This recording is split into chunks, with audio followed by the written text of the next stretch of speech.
tries to get everybody off balance with slower and slower breaking stuff.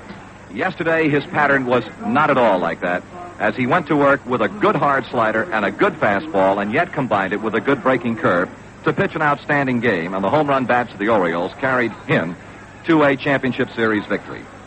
Well, for the Orioles, the possibility of a wrap-up. For the Oakland A's, this is the ball game of 1971.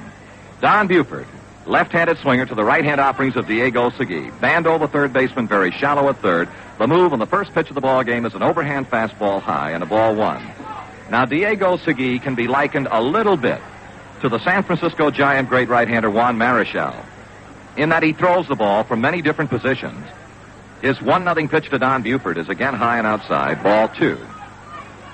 And he throws a great assortment of pitches, the fastball, the slider, the curveball, and a forkball. He has been experienced in, or has had experience in playoff baseball or championship series, not in the big leagues, but in winter baseball. Ball three is high to Buford. So Segui, with perhaps the understandable tension and nervousness of the first couple of batters, it's, kind of like a golfer, you want to get that first shot out of the way or the first hole out of the way, and Segui must feel that way about batter number one. 3-0 to Buford. He has got a strike call. 3 balls and 1 strike to Don Buford. Buford in the championship series has been to the plate 3 times without a base hit. Against Oakland this year, Don hit for an even average of 200. Against Diego Segui, he shows 2 hits in 7 trips. The Oakland right-hander's 3-1 offering to Buford. High, ball 4, and Buford opens the ball game with a base on balls. So Buford opens game 3 the way Buford opened game 2, with a base on balls.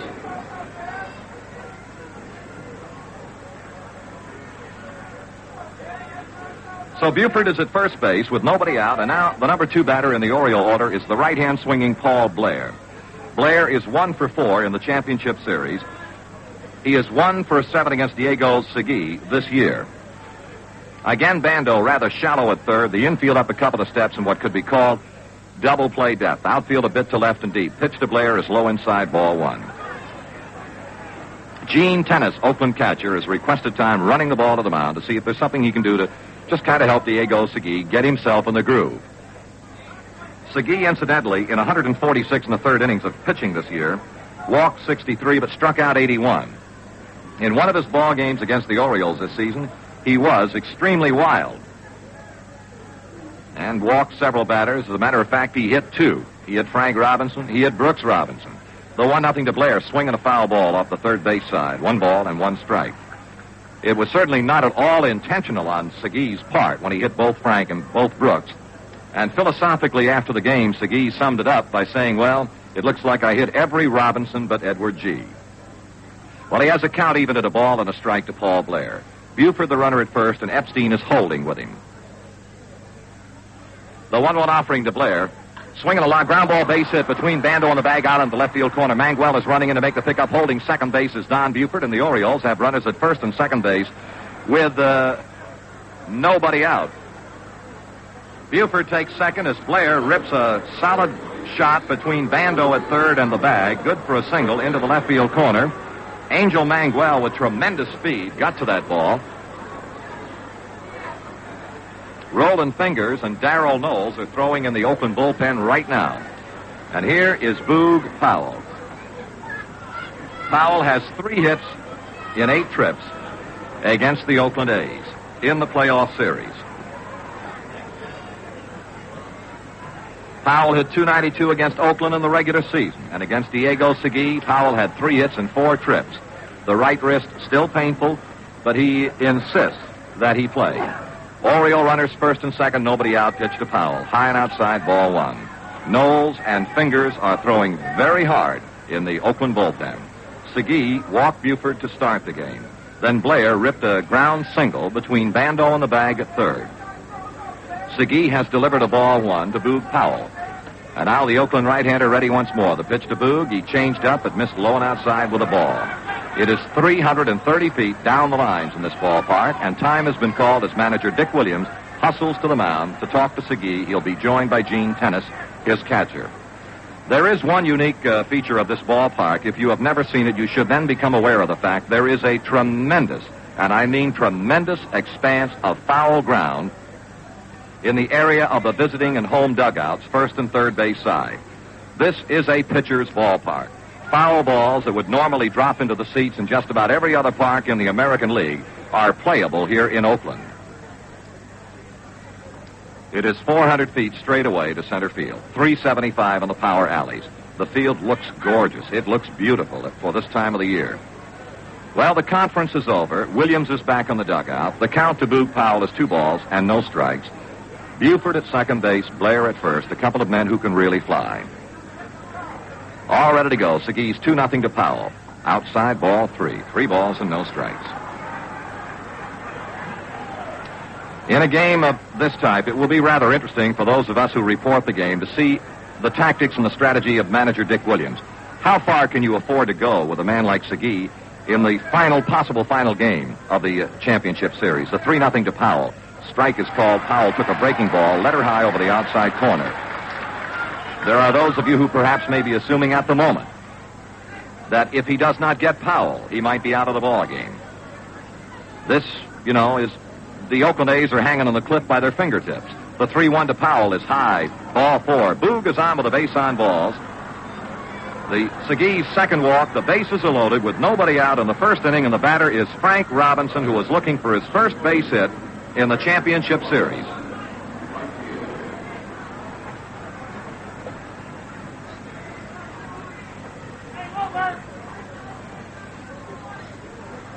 Frank Robinson has been to the plate 7 times in this series without a base hit. Against Oakland this year, Frank went hit for an average of .091. He had 2 hits and 22 trips. Bases loaded, nobody out, pitch. Strike called to Frank.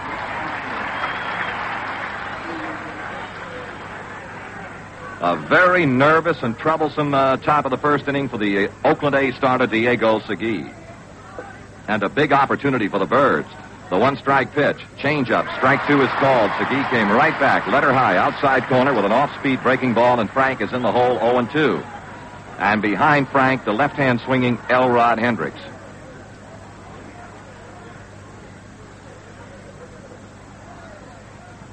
Two strikes to Frank Robinson. Segui is ready to go. The right-hander fires, swinging a foul back to the screen, and the count holds at 2 strikes.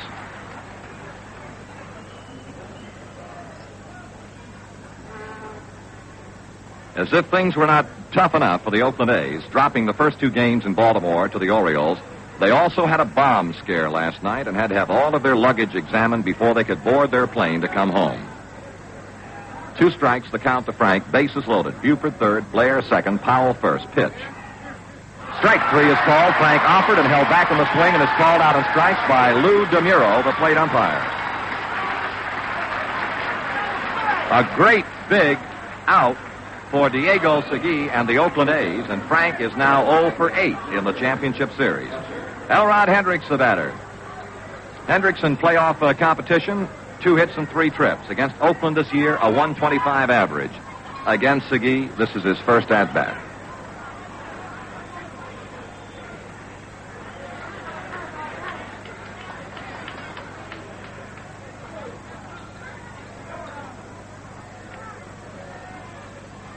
The first pitch to Hendricks, a changeup outside and a ball. At times, I think you could parallel Segui to the Oriole left-hander Cuellar. He is not the kind of a pitcher that, for the most part, will challenge you and try to overpower you. He is the kind of a pitcher who throws from different angles, overhand, 3/4 sidearm, with a lot of breaking stuff and changes speeds continually. His 1-0 to Hendricks. Fly ball, well hit, deep left center. Tagging at third is Buford. Mangwell racing back on the center fielder. Mundy is over there. Mundy makes the catch. Here comes Buford home. Blair is racing to third base, and the Orioles lead 1-0. On the sacrifice fly, off the bat of Elrod Hendricks. Buford checks in with the first run.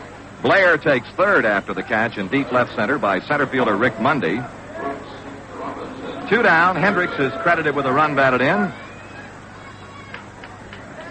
1-0 Baltimore in the first inning, and now Brooks Robinson. Brooks in the championship series is 2 for 6, and against Segui this year went 1 for 6. Oriole runners, Blair third, Powell first, 2 down, 1-0 Baltimore, and Segui trying to get the last man. The veteran right-hander hits the set position, delivers. Brooks looks at a pitch high for a ball.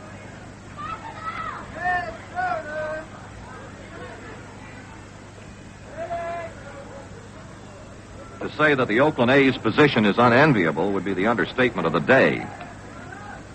But as long as there are a game left to be played, the Oakland A's are still alive. The 1-0 pitch coming down to Brooks. Fly ball foul. It will be out of play behind the plate. 1 ball and 1 strike to Brooks Robinson.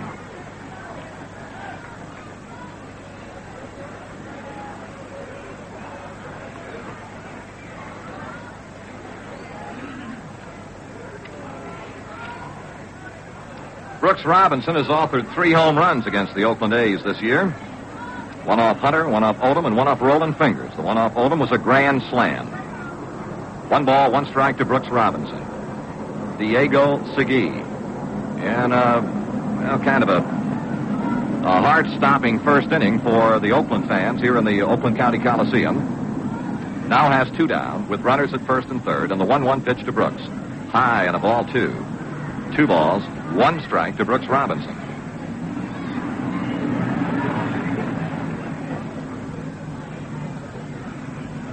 We are finding it difficult to estimate the crowd this afternoon in this big ballpark. It is anything but a sellout. 2 balls, 1 strike to Brooks. Segui throws, swinging a foul, out of play behind the plate, and the count now is 2 balls, 2 strikes. The Orioles were here when they opened this ballpark and had every seat filled 2 years ago. But there are tremendous areas available in the 3rd tier here at the County Coliseum. A few available in the 2nd tier. The 1st tier looks like it's sold. There's a lot of room available in the center field and right and left field bleachers. 2-2. High and away.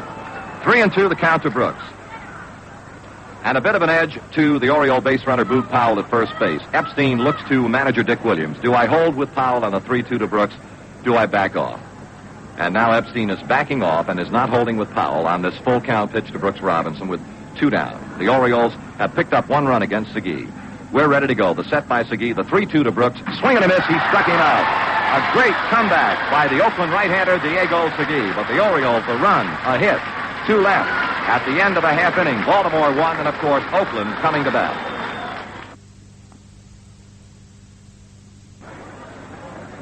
Well, the Oriole right-hander Jim Palmer now goes to the mound to take on the Oakland A's in the last half of the first inning, starting with Campaneris. And he'll be followed by left-hand swinging Rick Mundy and the southpaw swinging Reggie Jackson. Palmer picked up his 2nd straight 20th victory season this season. Set number 20 in his final start at Cleveland with a 5-0 3-hit shutout over Alan Foster, striking out 9 in that game.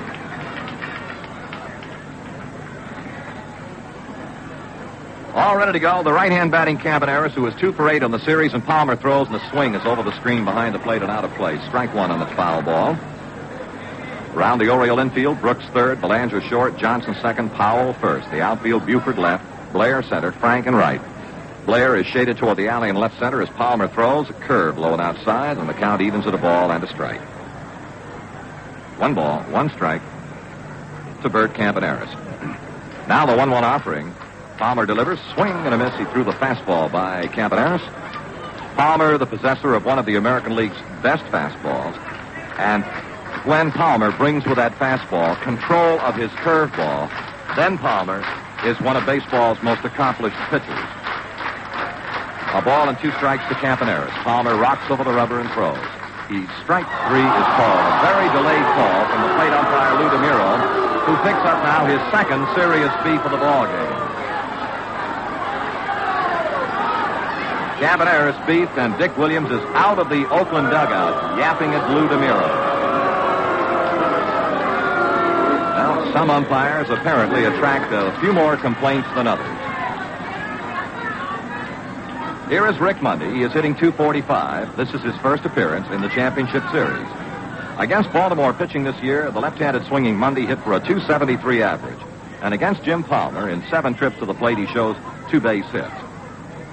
Seasonally, Mundy hit .245. The pitch is high and outside, ball 1 to Mundy, who kind of ran the hands up the bat, moved up on the pitch. That brought Brooks Robinson charging down the line from 3rd. Palmer, who is normally a very rapid worker, is in the move again, the 1-0 to Mundy. High for a ball 2. 2 balls, no strike. If you're just tuning our way, Diego Segui, the Oakland starter, got off to a very rocky start. He had control problems. He walked a pair. loaded the bases, and Hendricks hit a sacrifice fly to plate Buford with the Orioles' lone run. They take a 1-0 lead into this last half of the first inning. 2 balls and no strikes to Rick Mundy. Palmer has the sign. The right-hander's pitch to Rick. Strike called. He got a breaking ball over the outer corner, let her high. Something that Palmer added to the repertoire about midway through the season was a slider. It is not Palmer's favorite pitch. Jim has felt that there is a possibility of hurting the arm by, throwing too many sliders. So he uses it sparingly. The 2-1 pitch to Mundy. Palmer throws high, ball 3. 3 balls, 1 strike. As the Orioles tried to lay off the high fastball from Vida Blue in the opening game of the series, I am sure the Oakland A's will try to do the same thing, lay off Palmer's high fastball, which also jumps and moves. 3-1 pitch. Swing and a miss. Hard breaking pitch. 3-2 the count to Mundy.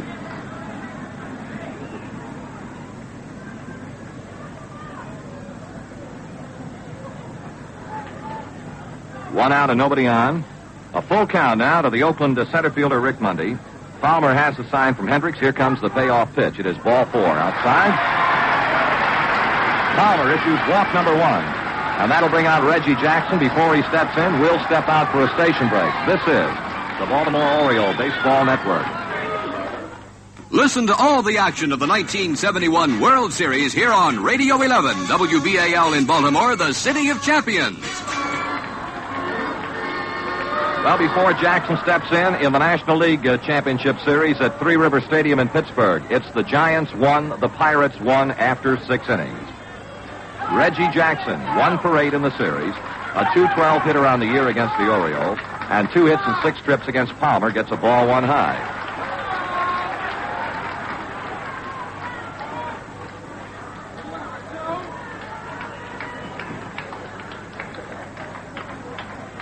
One ball, no strikes to the left-hand swinging Reggie Jackson, an enormously talented young man who has yet to reach his potential. 32 home runs this year. Throw to first base, no play on Rick Mundy, who is back safely.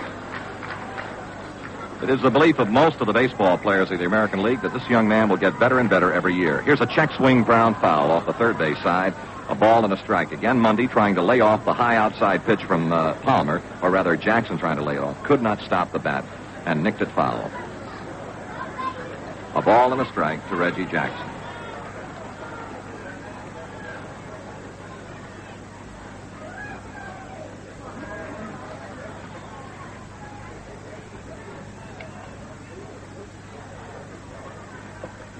Palmer ready to go. The 1-1 to Reggie. A looping foul going to be out of play on the third base side. He did not get in front of the Palmer fastball. The count is a ball and 2 strikes.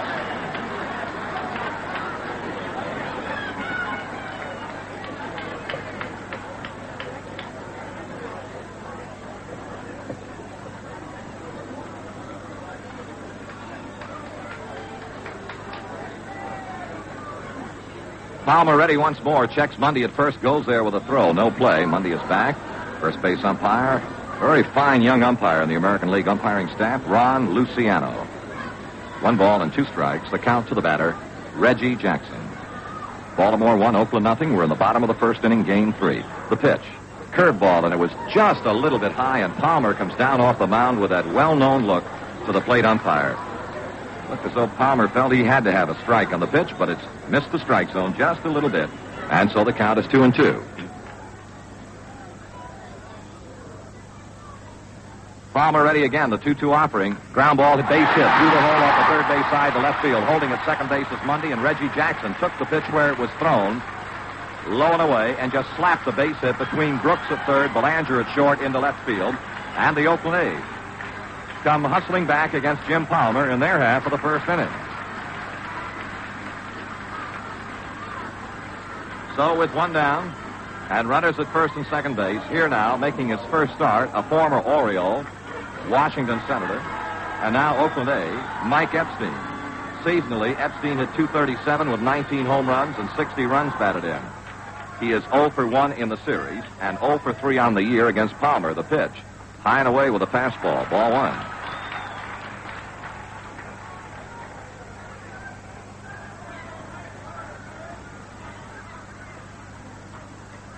Now the 1-0 pitch to Mike Epstein. Oakland runners Mundy at second, Jackson at first. Palmer throws. He has got a strike. Inside corner, letter high, a ball and a strike to Epstein.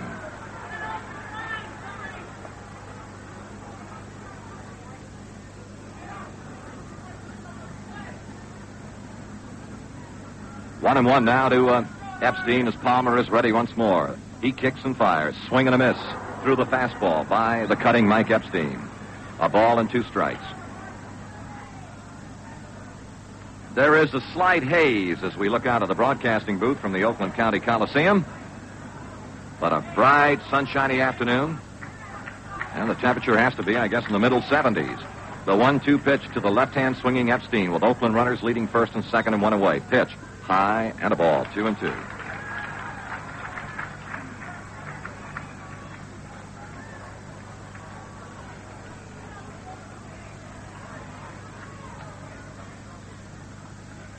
Palmer eyeing his catcher, Elrod Hendricks, for the sign.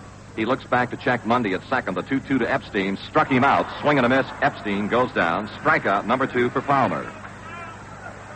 And now here is the pivotal player of the Oakland A's. This is the man that just does it all. Here is the man who very capably plays third base day after day for Oakland.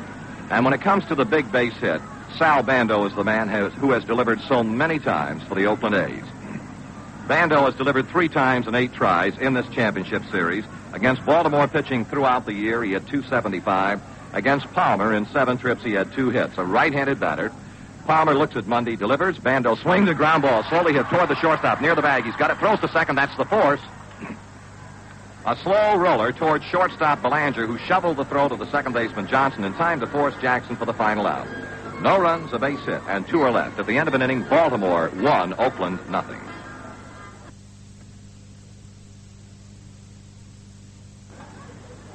Well, Jim Palmer successfully put down a mild Oakland threat in the bottom of the first inning when he got the tough man. And I guess you have heard us say before in this series that, among other things, in the scouting report of the Oakland A's, is to be successful against Oakland, you must stop Sal Bando.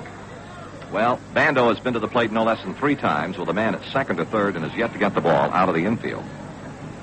So now we go to the Oriole half of the second inning, and it'll be Dave Johnson, Mark Belanger, and pitcher Jim Palmer against Diego Segui.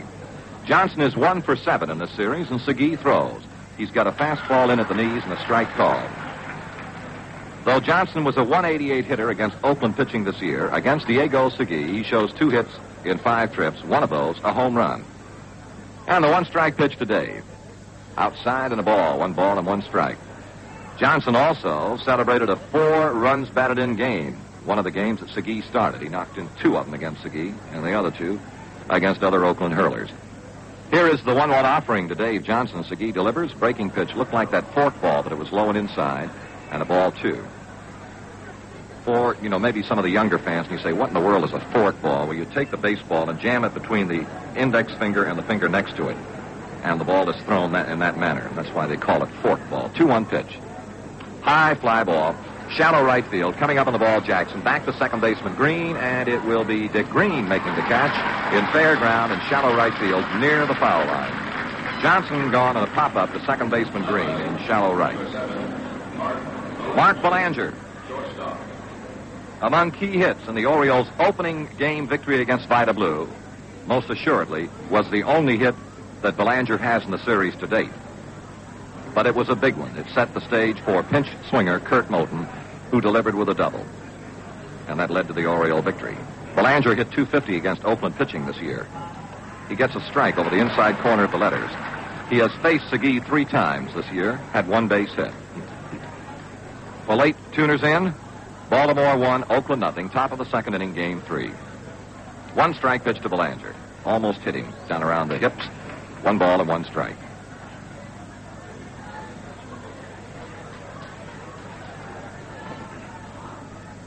And the 1-1 offering. Segui, with a very definite affirmative nod into the wind, and the 1-1 pitch to Belanger is low and away. Ball 2. 2 balls and a strike to Mark Belanger, 1 out and nobody on. The latest we have from Pittsburgh in the Three River Stadium, it's Pittsburgh 1, the Giants 1. They have completed 6 innings. And the 2-1 offering to the waiting Mark Belanger. Fly ball hit to left field. Manguel is tracking it. Now he comes up on the ball. The Oakland left fielder gloves it for the second out. At the end of 7 innings, it is still the Giants won, the Pirates won. Bob Johnson working on a 4-hitter for the Pirates and Marichal a 3-hitter for the Giants. Among the 3 hits was a Bob Robertson home run, his 4th of the championship series in the National League. Belanger has flied to the left fielder. 2 down, and now pitcher Jim Palmer. And Jim not such a bad hitting pitcher. Swing and a ground foul off the third base side. 1 strike to Jim Palmer. Hey, Bear.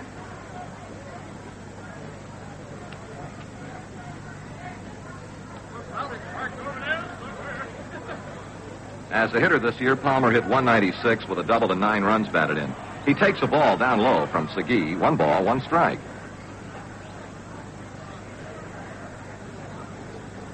The Orioles, winging to Oakland last night, had just an outstanding flight. The 1-1 offering to Palmer. High fly, first base side. Coming up is Epstein. Down the line goes the catcher, Tennis. And it'll be the catcher, Gene Tennis, making the catch and foul ground on the first base side for the final out. The Orioles are 3 up and 3 down at the end of an inning and a half. Baltimore 1, Oakland nothing.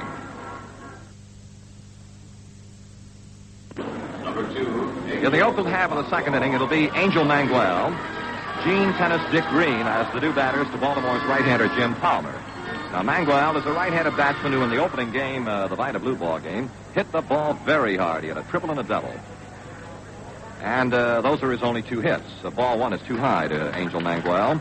Against Baltimore pitching on the season, he hit it an even 200. So he's 2 for 8 in the series. Palmer rocks over the rubber and fires, swinging a high pop foul. Going to be out of play behind the plate, and the count is even to the ball and a strike. Again, a reminder, there are tremendous, vast expanses of foul ground.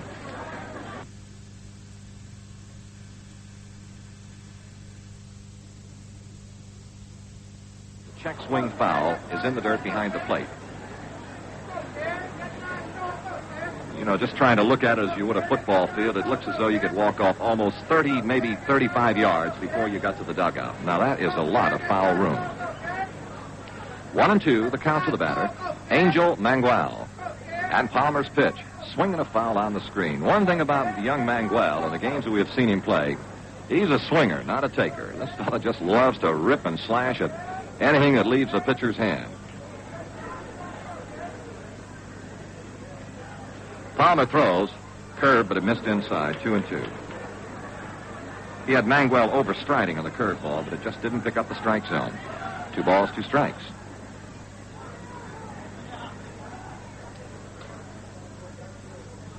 Palmer throws again. Curve, blown away, ball 3. So Palmer has not been able to get the curve where he wants it here in the early innings of the ball game.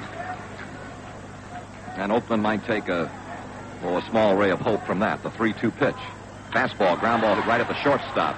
Belanger's got it. The throw to Powell at first. 1 gone in the Oakland half of the second. 1 up, 1 down. The batter now is Gene Tennis, Oakland catcher. His given name is Fury, F-U-R-Y, Fury Gene Tennis. A 274 hitter over the year for Oakland, and hit very well against Baltimore. 308 in the few games that he played, and never faced Palmer. The pitch, outside and low, ball 1 to the right-hand batting, Tennis. He do most of the hitters in the American League deep in the box and out of a straightaway stance. Palmer rocks and throws. Fly ball, well hit, deep center field. Blair ranging back, near the warning track, getting to it. Blair is there, he's got it.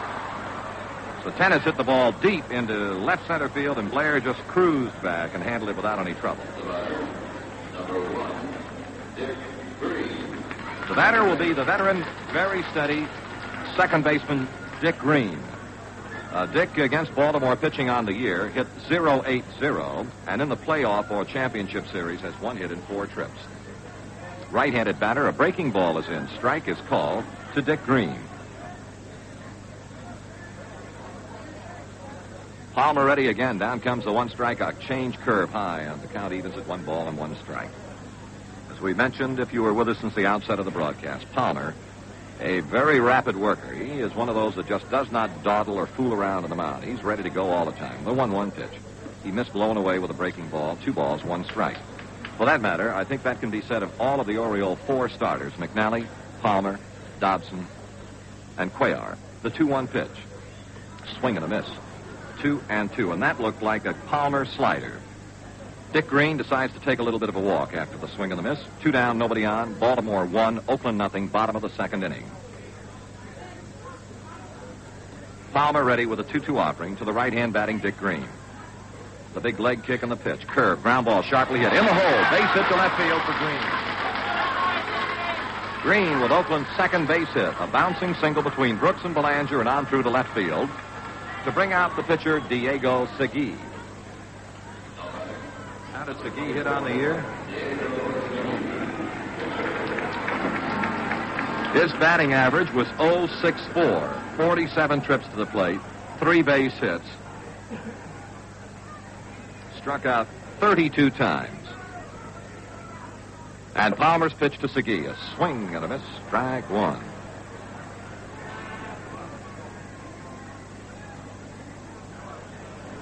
Segui, one of those pitchers who, though he is not a good hitting pitcher, loves to get his good cut at the ball. And if you throw it where he's swinging, you're going to be hurt. 1 strike, the count. No, throw to first. Back safely is Dick Green. Palmer with a very good crossfire delivery to first base. By that I mean a sidearm throw across the body. The 1 strike offering to the waiting Segui. Palmer throws, swinging a pop-up foul. Here comes Hendricks back toward the seats. It looks as though it's going to be out of play, and it is. So the count now is 0-2. 2 strikes to Segui.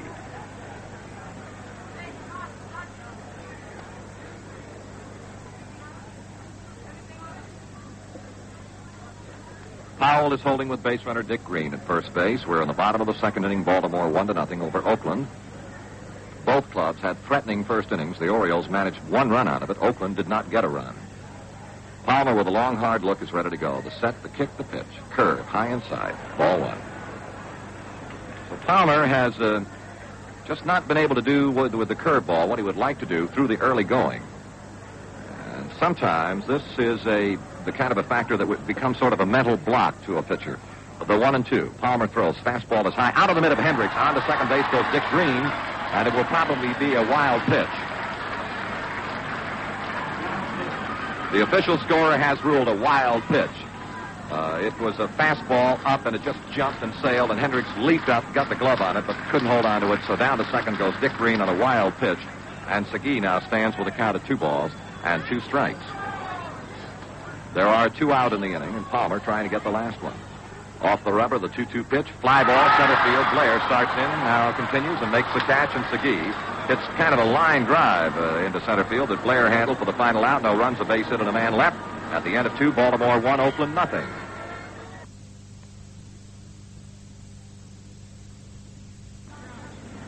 Chuck Thompson with Bill O'Donnell and for John Gordon at the Oakland County Coliseum in Oakland, California. Game 3 of the 71 American League Championship Series. We're ready for the top of the 3rd inning. Don Buford, Paul Blair, Boog Powell will face Diego Segui. Buford in the 1st inning drew a walk and scored the lone Oriole run. Blair followed the Buford walk with a slashing ground single between Bando and the bag at 3rd. Powell then walked to load the bases. Frank Robinson was called out on strikes, complaining. Hendricks then hit a drive deep in the alley in left center field, caught by center fielder Mundy. A simple matter for Buford to tag and score after the catch. That's the Baltimore run. And here we go now to the top of the 3rd inning. Billy Hunter at 3rd base, George Staller at 1st, Jim Fry in the bullpen. The Orioles to a man, much disappointed that their very highly revered and respected pitching coach George Bamberger cannot be with them. Pitch to Buford, a fastball picked off the outside corner, letter high, strike 1 to Don.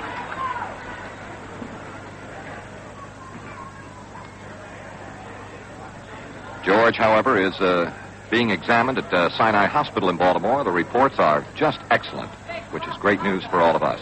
Swinging a foul ball, going to be out of play off the 3rd base side, and the count 2 strikes to Don Buford.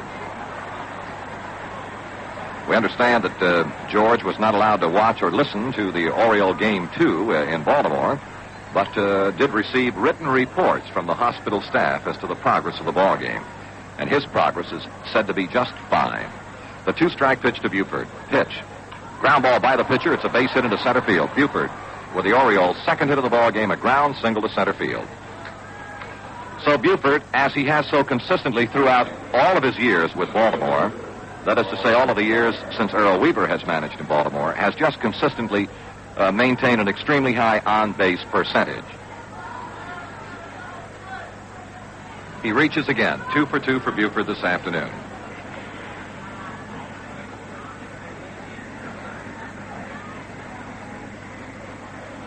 Now the pitch to Blair. Swinging a ground ball. Base hit in the hole to left field. On to second base, Buford, and he will hold right there. So Blair is 2 for 2 against Diego Segui, and again we get the hurry-up call to the Oakland bullpen. Blair lashes a ground single between Bando and the shortstop Campaneris. Darrell Knowles and Fingers are now getting ready in the Oakland bullpen.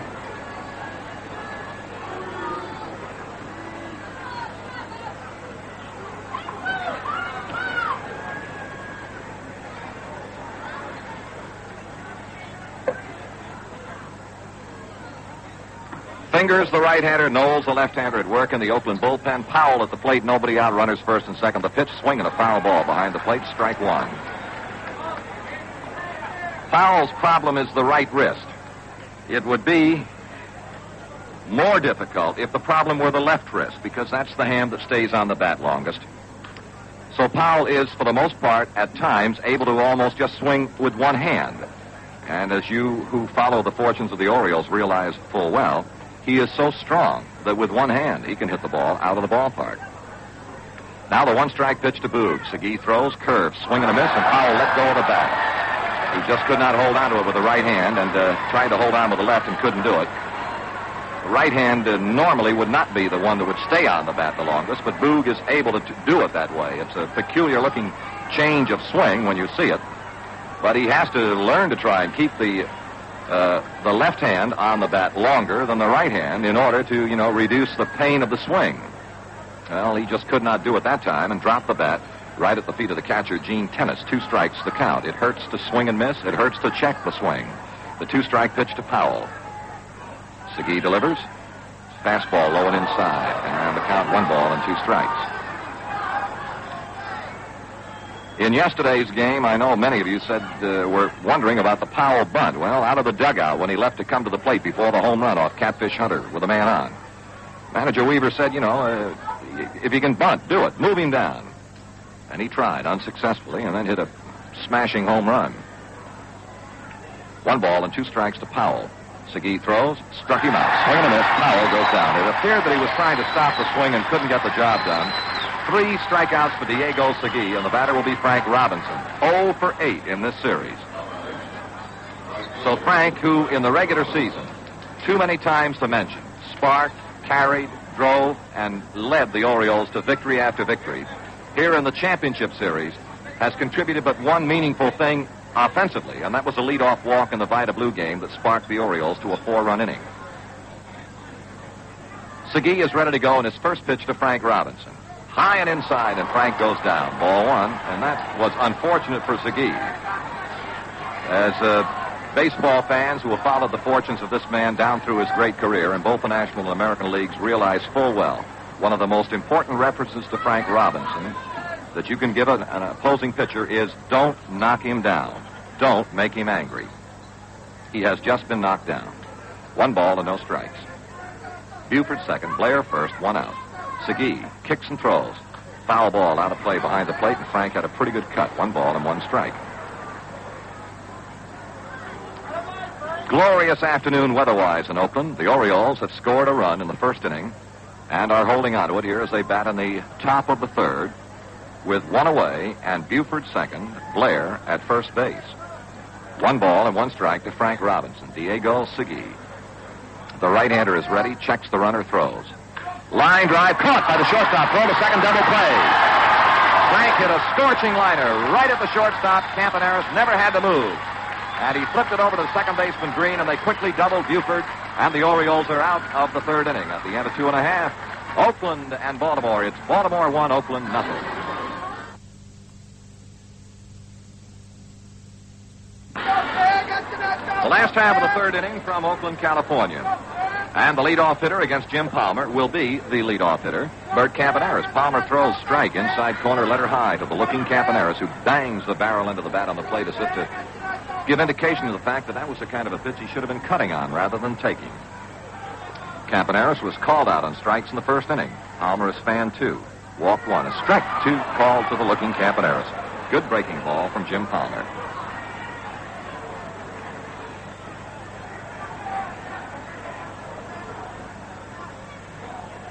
Palmer looking down to Elrod Hendricks, the right-hander's two-strike offering is just outside. A ball and 2 strikes. Hendricks ready to deliver to Palmer, just froze. And Palmer gave the plate umpire DeMuro that look. It is not so much a critical look, it's just a competitive look. You know, they want everything they can get. The pitch to Campaneris, ground ball up the first base side. Powell, the first baseman's there. Throw to the pitcher covering, in time to get Campaneris. Campaneris retired, ground ball to the first baseman, pitcher covering. One away in the Oakland half of the third inning. And here now, Rick Mundy. He nursed a walk out of Jim Palmer, carried the count full 3-2, and then walked in the first inning. He got as far as second base before Palmer battled his way out of the inning, getting the key out as he induced Bando to hit into a forced play. Mundy, a left-handed swinger. The Oriole outfield cuts toward right. They play him deep. The infield is off to the first base side and back. The pitch to Mundy is swung on and missed. Strike 1.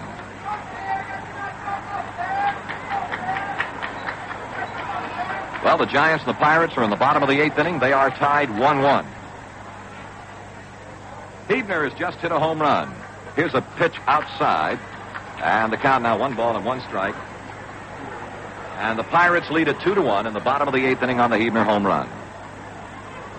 1 ball and 1 strike to Rick Mundy. Here in Oakland, it's Baltimore 1, Oakland nothing. In the bottom of the 3rd, Palmer throws. Mundy swings. He misses. A ball and 2 strikes.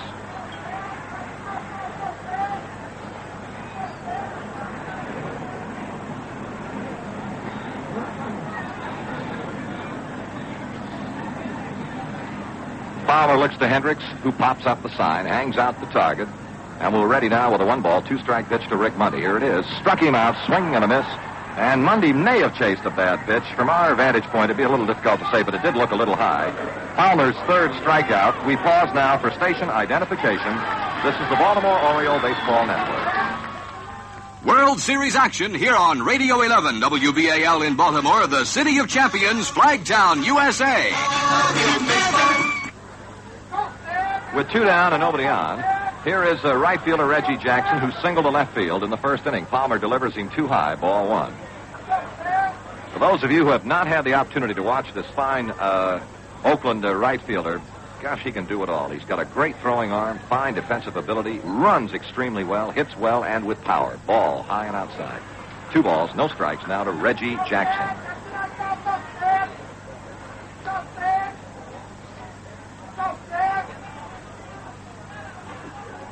Two down and nobody on. The dangerous Jackson battling Jim Palmer with a count 2 balls, no strikes. The pitch. Strike outside corner at the knees. Breaking pitch from Palmer. 2-1.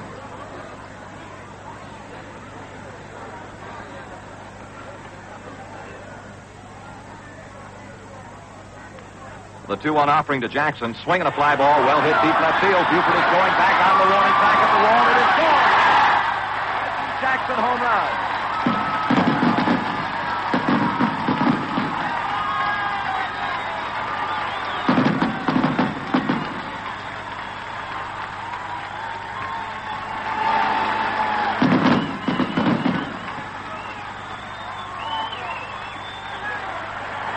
Well, with 1 swing of the bat, the talented Oakland right fielder has tied the ball game. A booming shot over the sign, 370 feet, 375 away in left center field.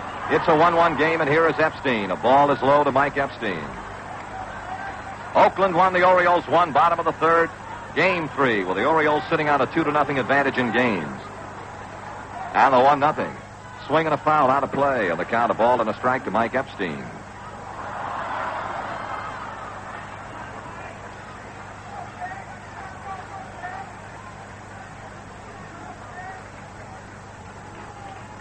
Now the 1-1 offering. Palmer to Mike Epstein. 2 out. Home run by Reggie Jackson is tied at 1-1. The pitch. Curve bounces off the plate and comes through to the screen.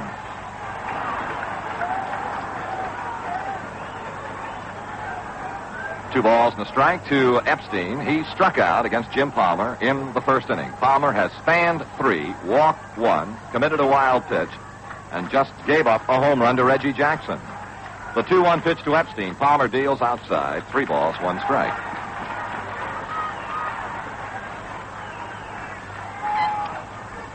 Palmer takes a sign with both feet in the rubber, rocks to the motion, and throws 3-1, a swing and a foul over the screen, and that'll fill the count 3-2 to Epstein.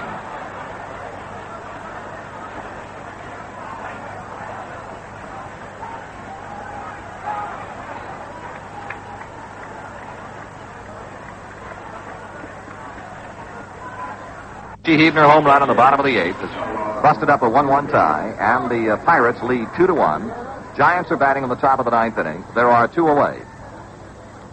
All ready to go to the Oriole half of inning number 4. It'll start with Elrod Hendricks, whose bat provided the fly ball to knock in the lone Oriole run. The Birds a run on 3 hits. The Oakland A's a run on 3 hits. Segui's pitch to Hendricks. Curve cut on and fouled in the dirt in the third base side. Strike 1. So the Pirates are 1 out away from taking a 2-1 lead in games over the San Francisco Giants at 3 River Stadium in Pittsburgh.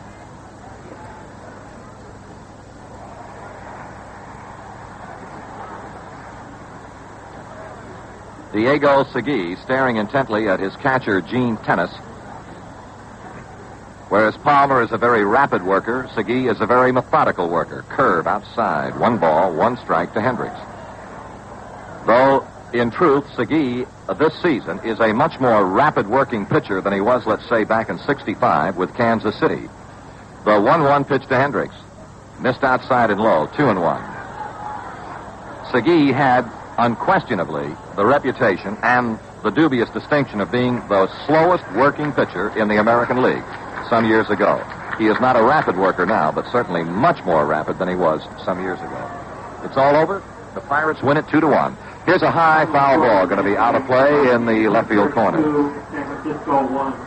2-2 to Elrod Hendricks. The Pirates have won it 2-1 over the San Francisco Giants. Here in Oakland, it's Baltimore 1. Oakland 1. We're in the top of the 4th inning. Hendricks, Brooks Robinson, Dave Johnson, the do-batters, to Oakland's Diego Segui. All ready to go. The 2-2 offering to Elrod Hendricks. Segui throws, swinging a foul over the screen, and the count holds 2-2.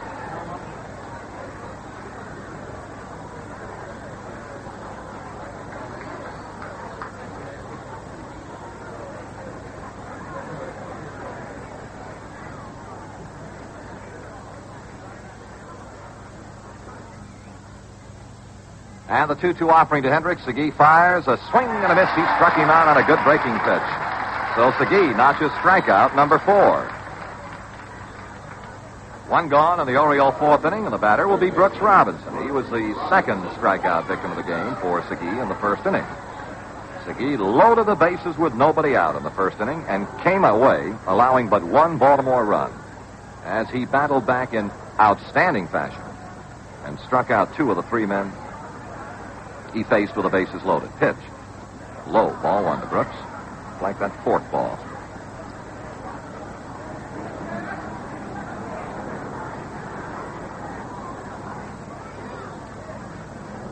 And the 1-0 pitch to Brooks Robinson. All ready to go. Here it is. Fly ball, well hit center field. Mundy is going back. He is getting close to it now. Mundy near the warning track makes the catch for the 2nd out of the inning. Brooks hit the ball well, but straight away to center field, and Mundy handled it without trouble. 2 down, Dave Johnson, the batter. Johnson hit a pop-up down behind first base. Second baseman Green crossed over and handled it in the 2nd inning.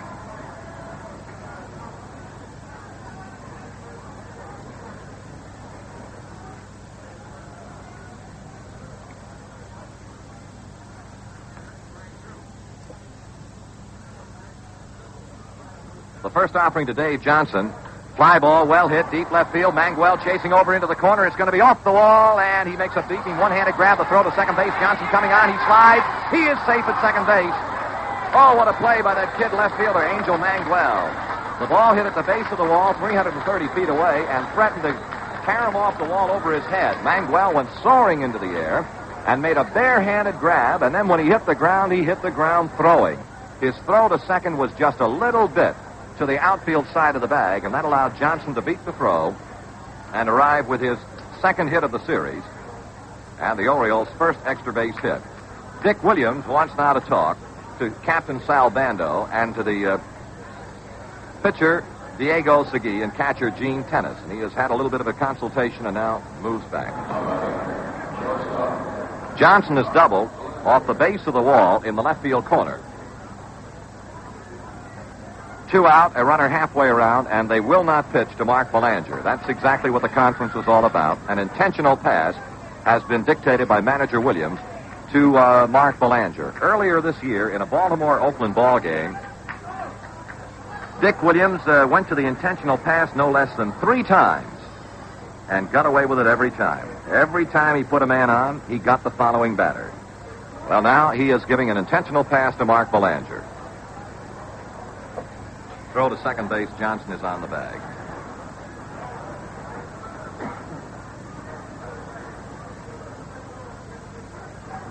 Ball 2, now ball 3 is outside to Mark Belanger. And that'll bring out pitcher Jim Palmer. Palmer, I believe, led the Orioles staff in runs batted in among the pitchers this year. He knocked in 9. Dave McNally knocked in 7. So here is pitcher Jim Palmer, who fouled out to the catcher Tennis up the first base side, his only trip to the plate in the second inning. The intentional pass to Belanger is walk number 3, issued by Diego Segui. So the Orioles have had men on base in each inning but the second inning, when they were 3 up and 3 down. Segui all ready to go to Jim Palmer. The pitch, outside low, ball 1. Palmer, I believe, could be considered perhaps one of the very best hitting pitchers on the Orioles staff.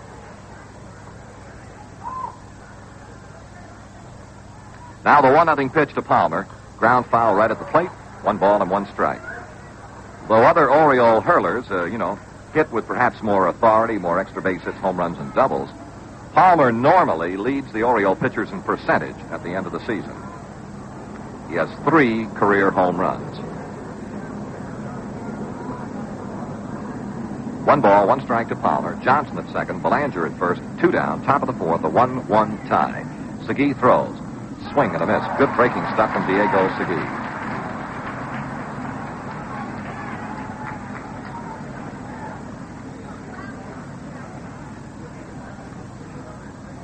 In the past, the Orioles have had good success against Segui, but so often that you would figure that eventually the worm has to turn. The 1-2 to Palmer. High fly ball, right field way. Jackson, the right fielder, is tracking it, calling for it. Jackson backs off, makes the catch. Final out of the inning. Orioles threaten, do not score. No runs, a base hit, 2 left at the end of 3.5. Score is Oakland 1, Baltimore 1.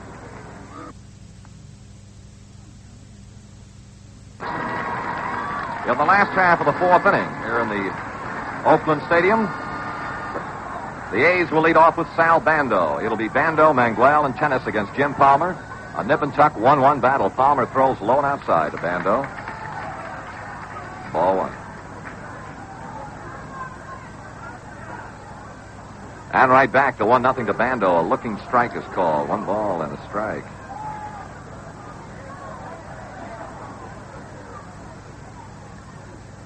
Palmer's 1-1 offering to Bando. Missed low and outside. 2 balls and a strike.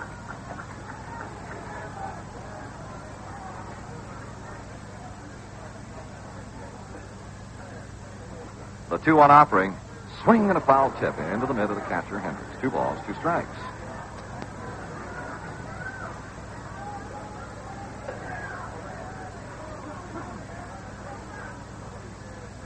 Palmer with a 2-2 to Bando, a check swing, and DeMuro says no, it's not a strike. It is 3 balls and 2 strikes, and that Bando stopped the swing in time.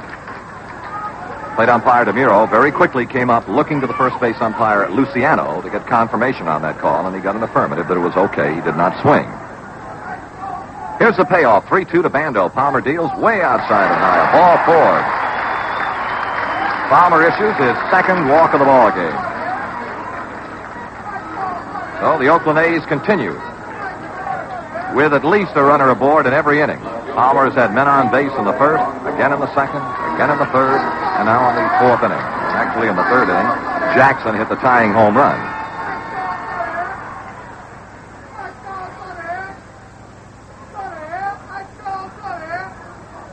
The batter is Angel Manguel. He went out on a ground ball to the shortstop, Belanger, in the 2nd inning, hit the ball very sharply, takes a ball 1 too high. And Hendricks says, let me have another ball, Mr. Umpire. Powell is holding with a base runner Bando at first base. Right-hand swinging Angel Manguel. The Birds are run on 4 hits. The Oakland A's are run on 3. And this game is starting just as the other 2 started in Baltimore. Just as close and as tough and as tense and taut as you could get them. Pitch. Swing and a miss, and Mr. Manguel had a good cut.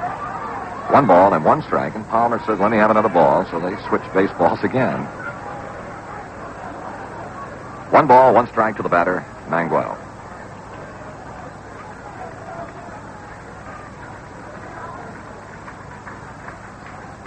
Palmer ready now with a 1-1 to Manguel. He turns to bunt and fouled it right off the hand of catcher Elrod Hendricks. Hendricks has been hurt on that foul tip. Came right off the throwing hand, and Hendricks is in a lot of pain and discomfort right now. And on to see what he can do to alleviate the pain is Baltimore trainer Ralph Salvon and manager Earl Weaver also right there. A foul tip bunt attempt by Manguel off the throwing hand of catcher Hendricks, and he looks more than just a bit uncomfortable.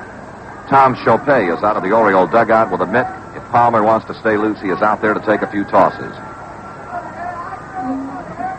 A bright, warm, sunshiny afternoon in Oakland. Now, I'm not certain exactly what area, whether it was on the finger, the back of the hand, the back of the wrist, or exactly where, but it's right in the area of the throwing hand. And Hendricks, with his back to us, as trainer Ralph Salvon tries to... Well, number one, the first thing is to determine whether or not there could be something broken, and then to try to alleviate the pain and the sting of that foul tip. And this one really stung. Hendricks got it right off the throwing hand.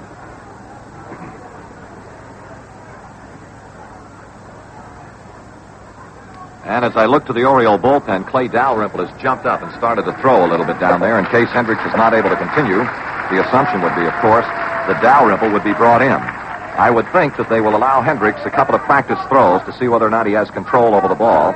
And that was kind of a weak little lob return to pitcher Jim Palmer on the first one. Weaver is standing with plate umpire DeMuro to see whether or not Hendricks can throw the ball. And here's a lob toss towards second base.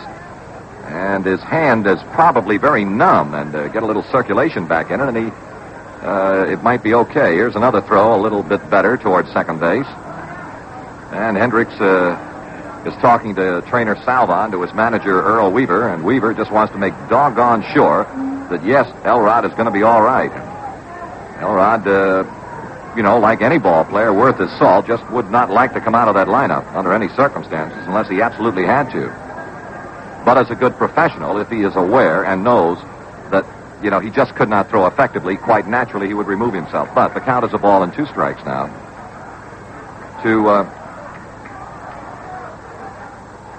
Angel Manguel. Palmer throws inside and a ball. 2-2 to Angel Manguel. Powell holding with a base runner, Bando at first. He opened the Oakland half of the 4th inning with a walk. Baltimore 1, Oakland 1. Palmer has a sign of the 2-2 to Angel Manguel. The arm down on the pitch, a foul ball going to be out of play behind the plate. Count holds 2-2. Kind of a saving swing on a breaking pitch from Manguel. He didn't get the authoritative cut. He just kind of flicked the bat at the ball in order to protect the plate, hoping for the best. 2-2 to Angel. Leading first is Bando.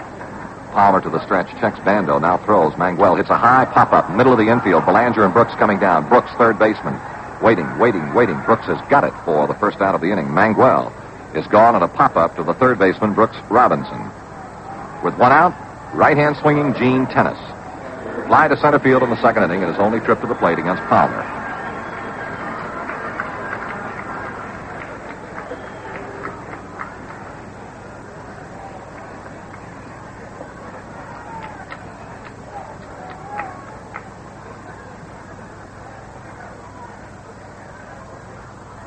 Palmer's first offering to Gene Tennis. Checks his swing and gets a ball low and away. Ball 1. Should it be necessary, Game 4 is right here in Oakland tomorrow at the same time. And the 1-0. High, ball 2.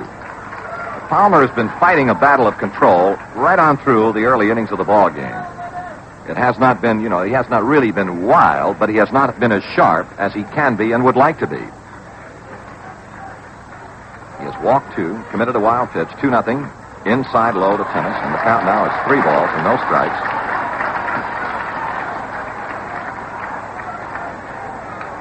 Now here in Oakland, when we arrived, reading some of the Oakland papers, there were quite a few protests from Oakland ball players in the plate umpiring of Hank Soar in Game 1.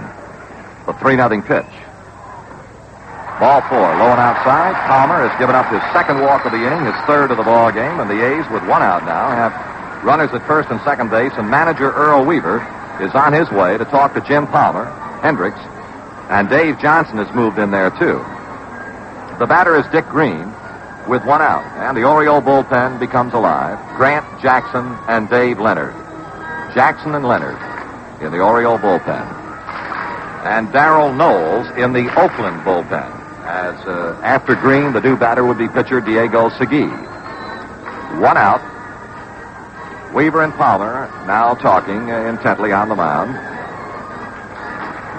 And Hendricks, for the most part, listening, as is Palmer, to manager Weaver.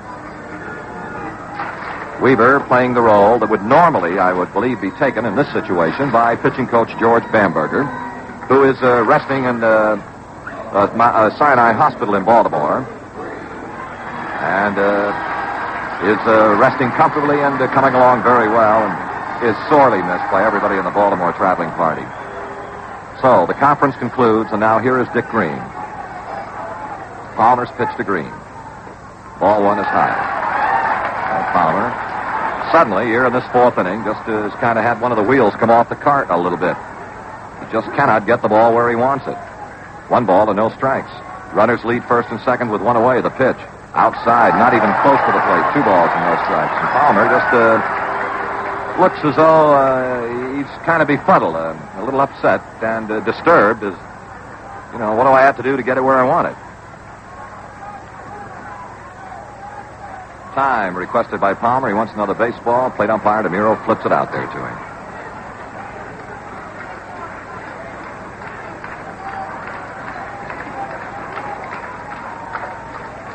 Palmer with a 2-0 pitch to Dick Green.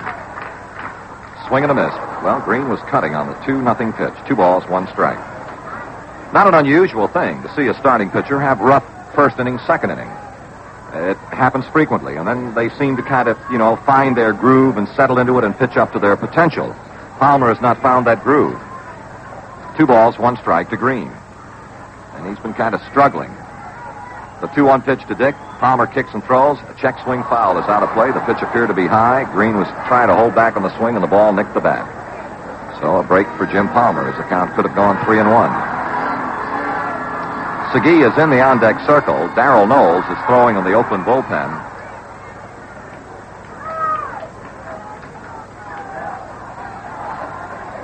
Left-handed Grant Jackson, right-handed Dave Leonard are throwing in the Baltimore bullpen. Now the 2-2 pitch. No, Green says, time, I want to back out of here momentarily, and he does. Bando, the runner at second. Tennis, the runner at first. 1 out. Bottom of the 4th, the 1-1 tie. Palmer ready. The 2-2 to Green. High pop fly, first base side. Back goes Powell. It's going over into foul territory. Boog is getting near it, and he makes a one-handed grab, and the runners will hold. Powell retreated pretty well down in foul ground toward the Oriole bullpen in the right field corner to capture the foul pop off the bat of second baseman Dick Green. And Diego Segui will bat for himself, and Darrell Knowles will sit down in the Oakland bullpen. It is a 1-1 tie. Bottom of the 4th. In the second inning against Palmer, Segui hit the ball well. He hit a line drive. The center fielder Paul Blair wrapped up.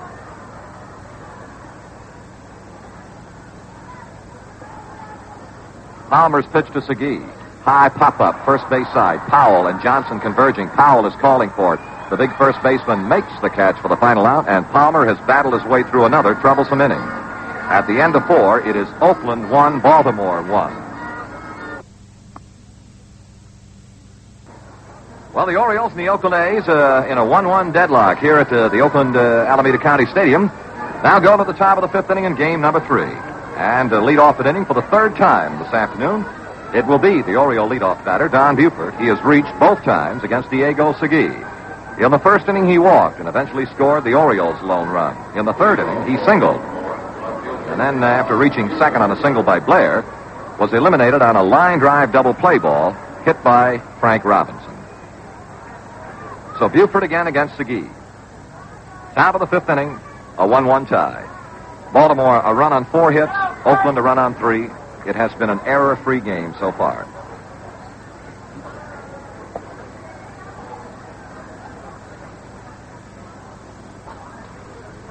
The pitch to Don Buford. Too low, ball 1. Here are some of the details on the Pirates' 2-1 victory over the Giants at Three River Stadium this afternoon. Pittsburgh 2 runs, 4 hits, no errors. The Giants 1 run, 5 hits, and 2 errors. The winning pitcher is Bob Johnson. The loser is Juan Marichal. And the Giants did it, or rather the Pirates did it with their home run bats. Robertson in the second with nobody on. Hebner in the eighth with nobody on, the game winner. A swing and a foul ball into the upper deck. 1 ball, 1 strike to Buford.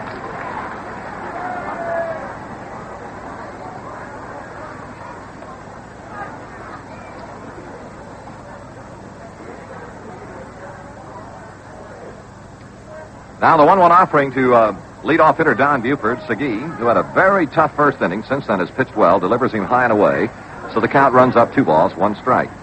In the first inning, Segui walked 2 of the Orioles, had the bases loaded with nobody out. Then he got a 3rd strike by Frank Robinson, gave up the sacrifice fly and the run to Elrod Hendricks, and struck out Brooks to end the inning.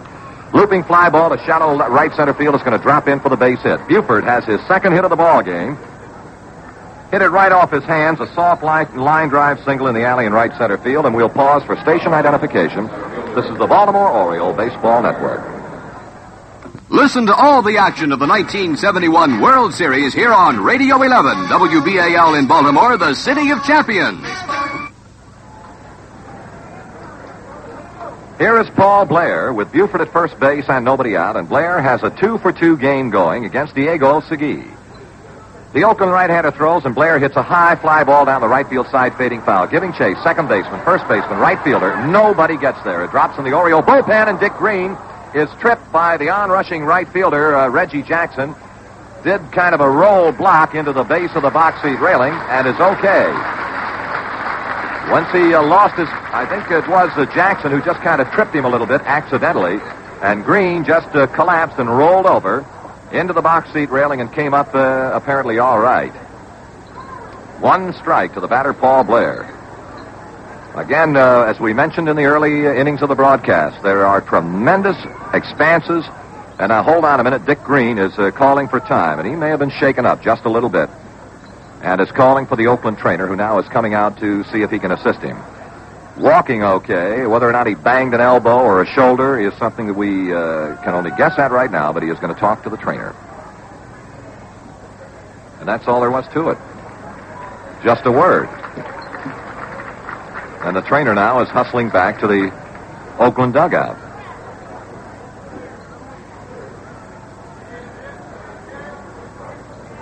Well,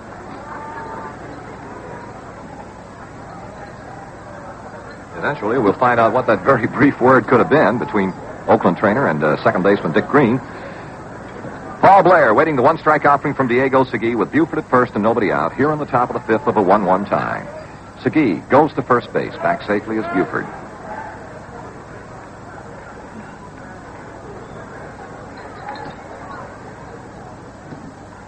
The lead at first by Buford, the set by Segui, and the pitch to Blair.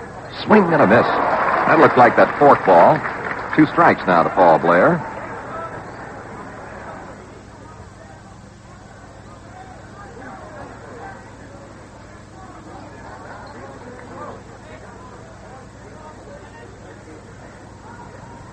So Blair is down now by 2 strikes to the Oakland right-hander Segui. Buford leads first, and Segui throws. A ground ball slowly hits with a charging shortstop Campaneris. Goes to second, 1 out. Back to first, no double play. Buford is forced to second base, but the good speed of Paul Blair eliminates the double play possibility. It was a very slow roller toward Campaneris. In truth, he had little chance to double Blair.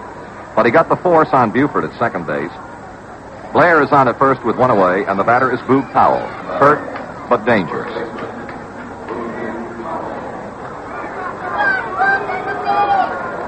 Powell has walked and struck out in 2 previous appearances against Segui. Behind Powell, Frank Robinson. The Orioles battling to break a 1-1 deadlock on the top of the 5th inning. Well, we'll be moving over to the television side here momentarily to make room for our partner, Bill O'Donnell, who'll be coming over to the radio end.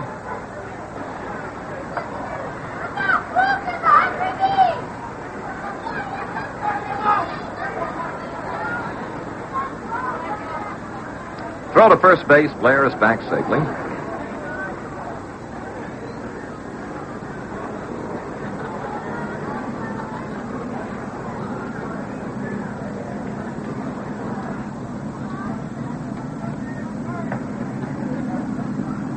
And the first offering to Boog Powell.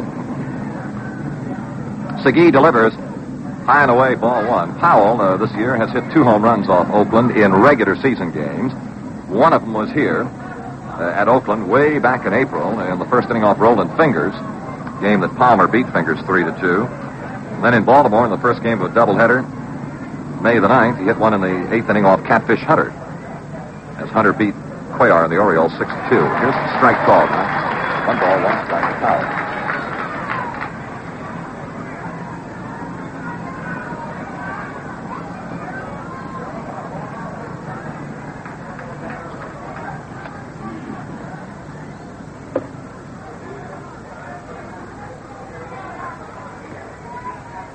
Segui's 1-1 offering to Boog.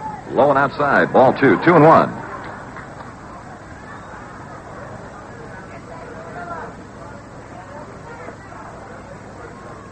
Buford opened the inning with a looping single in the alley in shallow right center field. Was forced at second base on Blair's bouncer to shortstop Campaneris. Now Powell with a count 2-1 and Blair with a big lead at first. The set by Segui and the pitch. Change-up missed outside and the count now 3-1. Normally, you get that kind of a crowd reaction from any sort of a pitch delivered with a good big motion of a Segui, and then it just kind of floats and rotates its way to the plate, and was just a trifle outside low. And Segui now has a tough pitch to make to Boog Powell. 3 balls, 1 strike.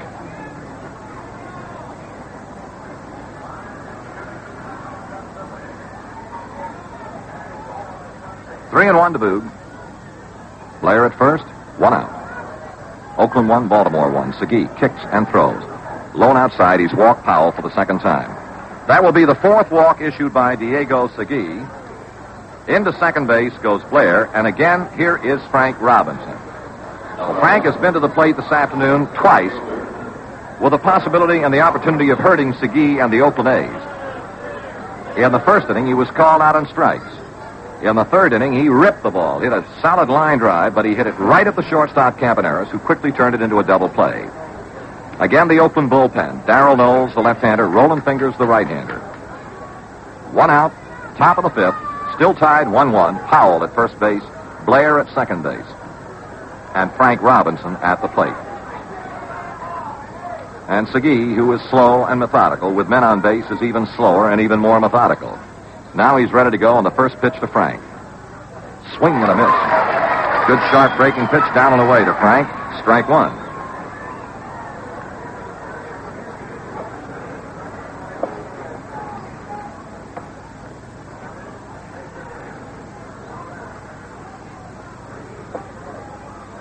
Throw to second base. Back safely is Blair. A pickoff attempt by Diego Segui. Dick Green, second baseman, cut to the bag. Blair back without any trouble.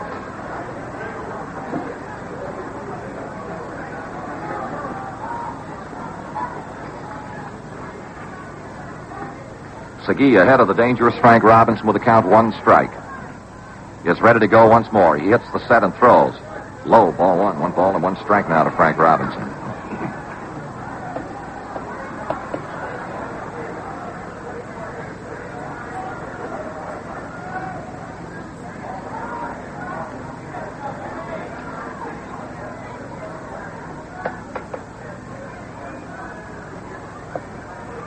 And the 1-1 to Frank. Swinging a ground ball slowly hit toward the charging shortstop Campaneris. He's got it. Makes a throw to first base. It's in time to get Frank, and the runners move up a notch. Campaneris made the only play possible. A slow roller hit toward shortstop Campaneris, and he got to it on the infield grass. Almost collided with Bando, his third baseman, who was cutting that way. And the only play that Campy had was to rip a throw to first and get Frank Robinson. So Blair moves to third. Powell to second. Frank is retired. So Segui, like the Orioles in their feeling of a Sal Bando, if you can handle Bando, your chances of handling the Oakland A's are greatly enhanced. Certainly it goes without saying, if you can stop Frank Robinson, your chances of stopping the Orioles are a lot better. And Segui has done that with runners in scoring position, not once, not twice, but 3 times. Hendricks steps in with first base open and 2 out. He will be given an intentional walk. The second intentional walk of the game, the 5th walk issued by Diego Segui. You recall earlier, I told you of a game where manager Dick Williams used this strategy, 3 intentional walks in the game, and each time he got the following batter. Never once did it boomerang on him. Well, he has walked Hendricks to load the bases, to bring up Brooks Robinson. Brooks Robinson has hit 3 home runs against Oakland pitching this year. One of them was a grand slam home run in this ballpark, July the 18th, off Blue Moon Odom. Well, he steps in with the bases loaded again. For the Orioles, the second time they have loaded the bases against Diego Segui and the Oakland A's. They were able to break through for a meager run in the first inning. And that's been all. Now they have another bases-loaded opportunity with 2 out and Brooks Robinson at the plate. Segui's first pitch to Brooks.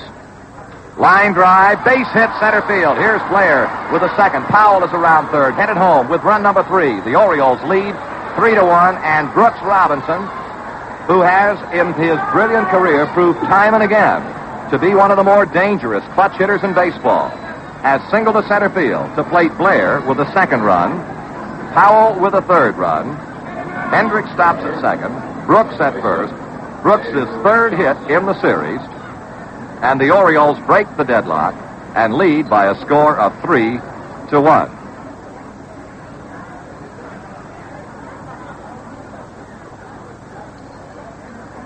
Oriole runners first and second, the 2 away, and the batter will be Dave Johnson.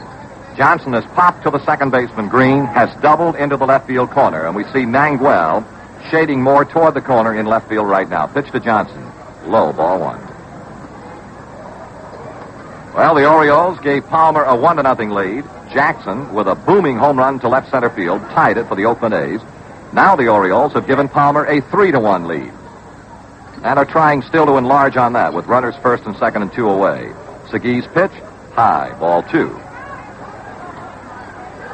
Well, for the first time this year, the intentional pass has backfired. Not really backfired, but has hurt the Oakland manager. Of course, could be the pitch to Hendricks. He might have hit it right out of here, so.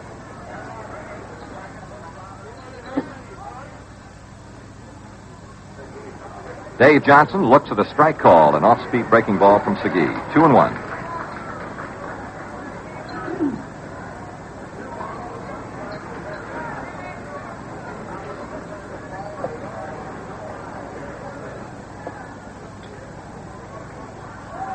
The 2-1 offering to the waiting Johnson.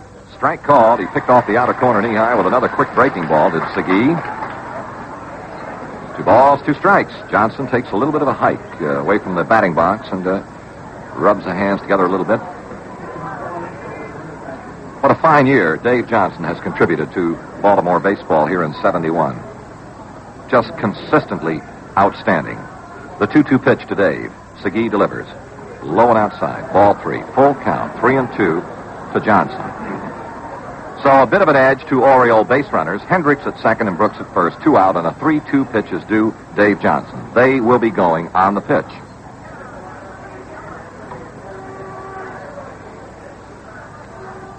Segui is ready. The 3-2. The runners go. Foul ball out of play. The runners retreat and will try it again.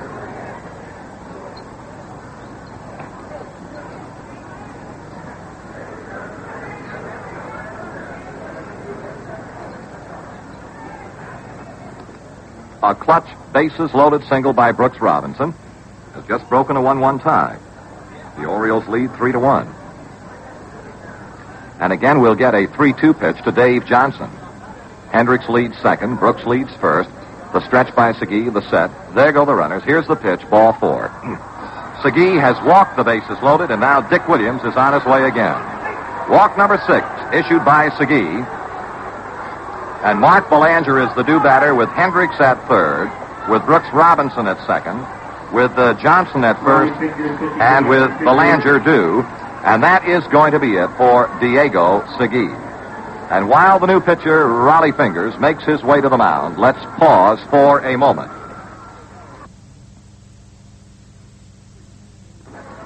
Well, since May the 26th of 1965, when Diego Segui last started and won a ball game against the Orioles, he has now made his 11th incomplete start against Baltimore. He is out of the game, and Roland Fingers has come on. Now, Fingers has appeared 1 time in the series so far. In the opening game, he relieved Vida Blue and pitched a perfect 8th inning as the Orioles defeated Blue and the A's 5-3. The pitch to Mark Belanger with the bases loaded. Ground ball hit right at Bando at third. He's got it tags the bag at third. That forces Brooks for the final out of the inning.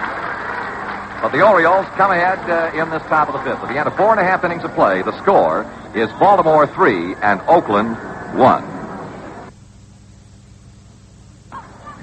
Well, good afternoon, everybody. From the radio side is Chuck Thompson, and yours truly, Bill O'Donnell, have been switching radio and television booths. We start with you in the bottom of the fifth inning. And thanks to a 2-run Brooks Robinson base hit to break a 1-1 tie, Jim Palmer now has a lead of 3-1 in the bottom of the fifth inning at the top of the Oakland order. Campaneris, Monday, and Reggie Jackson. Palmer to Campaneris. Swings and doesn't get the fastball. Strike one.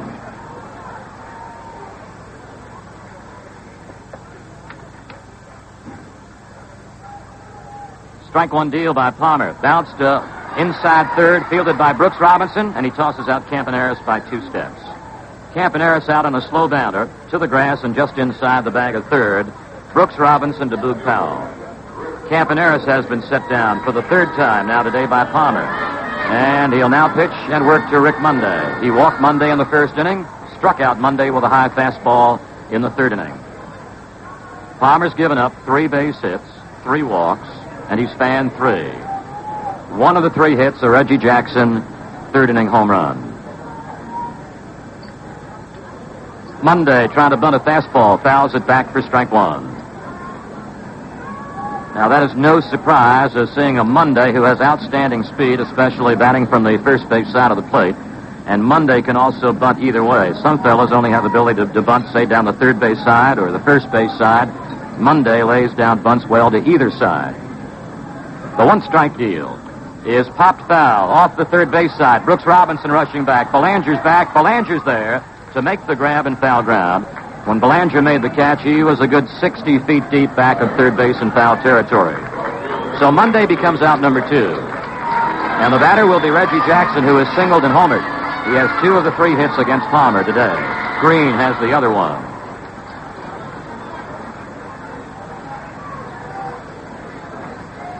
Palmer to work, and he throws Jackson outside. Ball 1. Jackson is 3 for 10 in this series so far. 2 gone, bases empty. On Palmer's 1-0 serve, here's a high pop-up back into shallow right center. Dave Johnson backpedaling. Johnson there, and Johnson flags it down to retire Reggie Jackson and the side. So at the end of 5 innings of play, in Game 3 of the American League Championship Series, Baltimore 3, Oakland 1.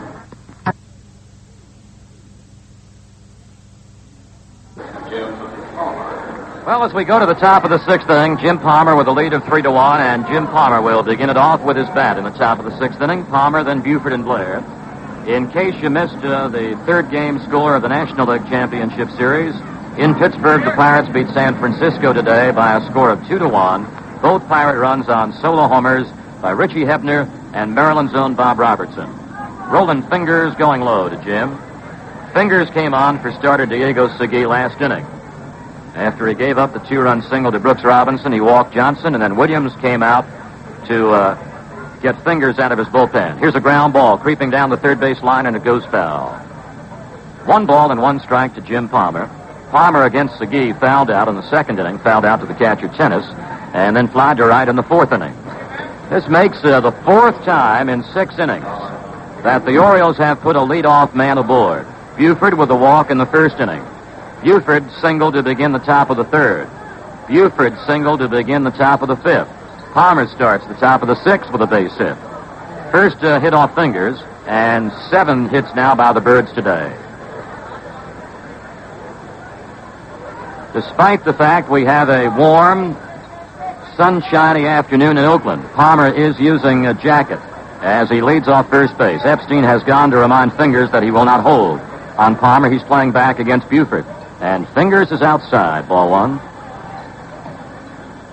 Bob Locker, a right-hander. Darrell Knowles, a left-hander. They warm in the Oakland bullpen. Knowles has been up 4 times already in this game. Fingers watching Palmer. Comes to Buford 1-0. He's way outside. 2 balls and no strikes. Here's Tennis now starting to make a visit to Segui, as he did so often earlier in the ball game with the Fingers right now, as he did earlier with Segui. Segui had troublesome moments, especially with his control in the first inning. Had trouble again in the third, giving up base hits, and a mess of trouble before he came out in the fifth inning for Fingers. 2 balls and no strikes to Buford. Palmer watches Epstein behind him as he leads at first base. Here's a line drive at second baseman Green, throws back to first for a double play. When Green caught the liner, Palmer was halfway between first and second, and Green had the easy job in the double play. Buford lines into a twin killing. That's the second time now Oriole batters today have lined into a double play. Frank Robinson lined to short, and it turned into a double play, doubling off Buford at second base in the third. Paul Blair, 2 for 3 on the day and a run scored, fouling off the first pitch. Blair had 1 strike with the bases empty and 2 gone in the top of the 6th inning. The Pirates lead the Giants in the National League Championship Series 2 victories to 1. Baltimore leads Oakland in the American League Championship Series 2 victories to none. Sidearm breaking ball fouled back of the plate. It is a little bit unusual, especially from an Oakland standpoint, but not unusual in such a crucial ball game to see Fingers relieve this early in a ball game. 0-2. Sidearmer, strike 3, outside corner, a breaking pitch picked off the corner. In the top of the 6th inning, no runs, 1 hit, nobody left. At the end of 5.5 innings, Baltimore 3, Oakland 1. Here we go now to the A's and the Oakland's half of the 6th inning. Mike Epstein, Sal Bando, and Angel Manguel against Jim Palmer. Palmer had a strong bottom of the 5th inning as he set down Campaneris, Monday, and Jackson, the top of the order, 1-2-3. He goes against Epstein. Swing and a miss by Mike. Epstein struck out against Jim in the first inning, fouled out in the 3rd inning.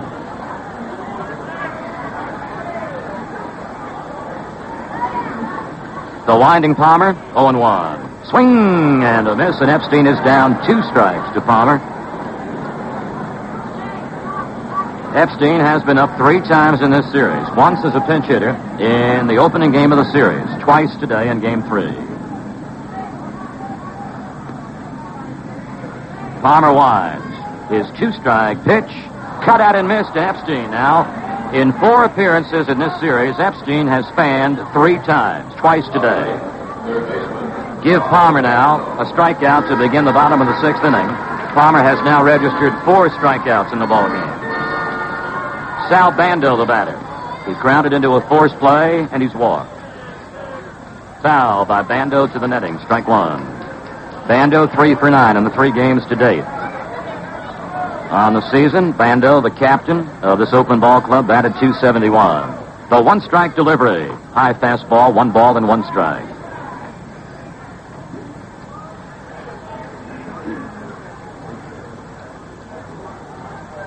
Palmer's 1-1, comes into Bando. Low and away. 2 balls and 1 strike. Bando batting with 1 gone. Oakland does not have a base runner here in the bottom of the 6th inning. They'll produce Manguel after Bando. 2-1 delivery. Fouled away, straight back, 2 balls and 2 strikes.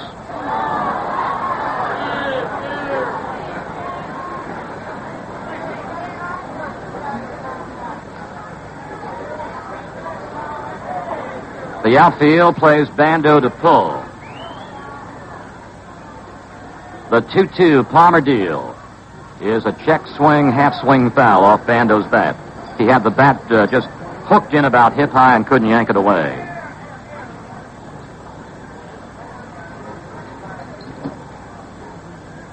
Palmer with the arm straight right down to the sides. Winds, comes into Bando. High, 3-2. Palmer gave up single hits in the first 3 innings, including Reggie Jackson's 3rd inning homer. 3-2 to Bando. Ground ball pulled foul down 3rd. That's a spot that normally Bando will yank a lot of base hits. He'll just get them inside the foul line. He has broken the bat on that foul grounder. And the Oakland bat boy giving Bando now 2 bats from which to select. That Bando bat, his piece of lumber, just cracked right in half. He has now gone over to the on-deck area close to Angel Manguel to get the tar rag and wipe off the handle of the bat to give him a better, tighter grip. One gone, 3-1, the Orioles lead. One game one, 5-3. One game two, 5-1. Lead game three, 3-1. 3-2, Bando again. High drive, pulled foul and deep. That's going into the second tier of a four-tier stadium here in Oakland. High and deep, way back into that second tier. One gone, 3-1, the Orioles lead. One game one, 5-3. One game two, 5-1.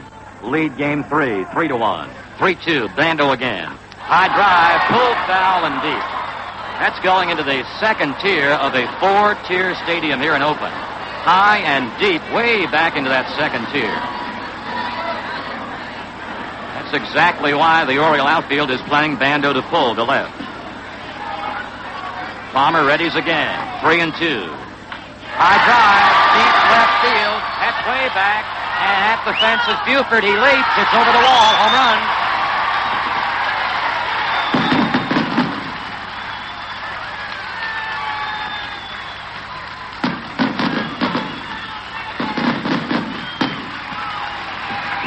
Well, Palmer's lead is to 1 run now. Orioles 3 and Oakland 2 on the solo homer by Bando, matching what Jackson did solo-wise in the third inning.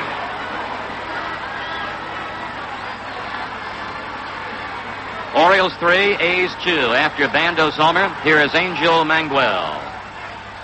Swings and rips it foul. Back of the plate, strike one.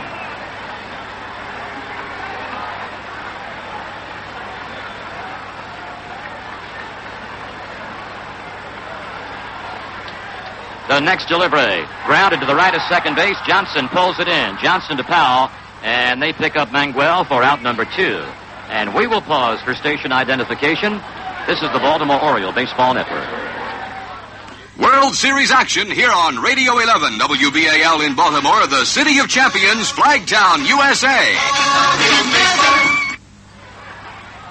2 gone, a run home for Oakland here in the 6th inning. And here is Gene Tennis, the Oakland catcher. Breaking ball inside, ball 1. Tennis is fly to center. He walked on 4 straight pitches in the 4th inning. Now Tennis goes back deep to the box. He does not guard the plate tightly. Strike as it comes into the knees. Ball 1 and strike 1 to Tennis.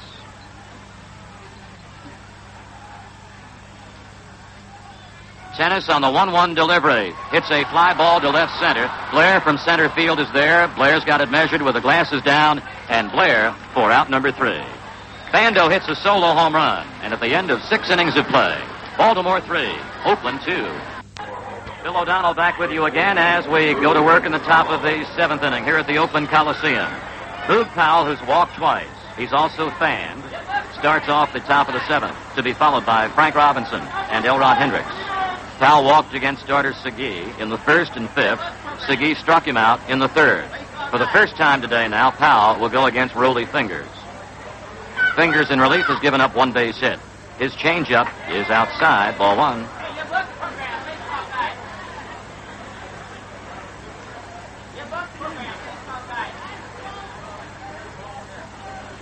Powell 3 for 9 in this series, including 2 home runs.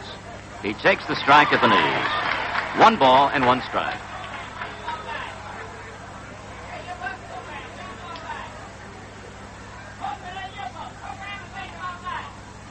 Dick Hall is starting to warm in the Birds' right field bullpen as we're in the top of the 7th inning. Birds battling Oakland. They have a lead of 1 run, 3-2. Rollie Fingers ripping forward with a 1-1 to Powell. He backs him away inside. 2 balls and 1 strike. Orioles went ahead 1-0 in the 1st inning. Oakland tied it in the 3rd on Jackson's homer. Brooks Robinson's 2-run single, which came in the top of the 5th inning, shot the Orioles ahead 3-1. And Bando homered last inning to make it 3-2. Off speed, inside corner strike. 2 balls, 2 strikes to Boog.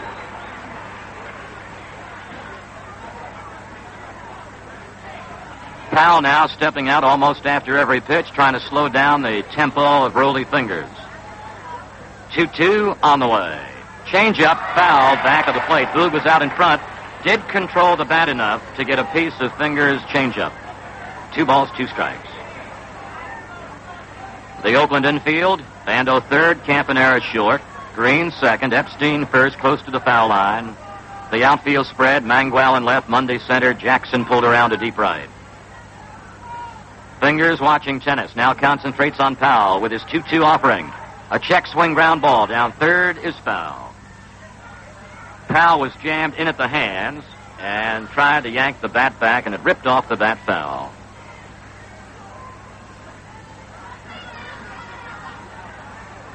Dick Hall continues to throw easily in the Oriole bullpen here in the top of the 7th inning. Powell still fighting off Rolly Fingers pitches at 2 balls and 2 strikes. Fingers now cranking up that right arm. His 2-2 pitch, low inside, 3 balls and 2 strikes to Powell.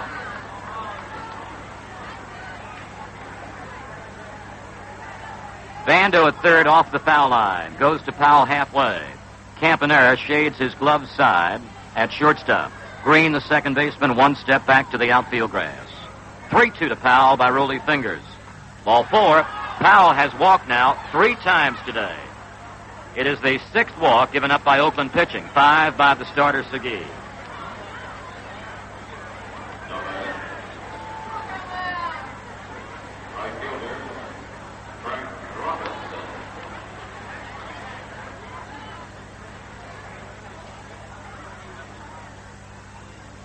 Frank Robinson still looking for his first base hit in the American League Championship Series.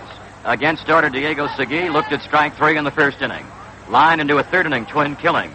Against Segui in that 2-run Oriole 5th, he bounced out short to first. Frank right on top of the plate. Powell held at first base by Epstein. The checking right-hander Fingers delivers Frank Robinson, and he has to duck out from that head-high pitch inside. 1 ball and no strikes.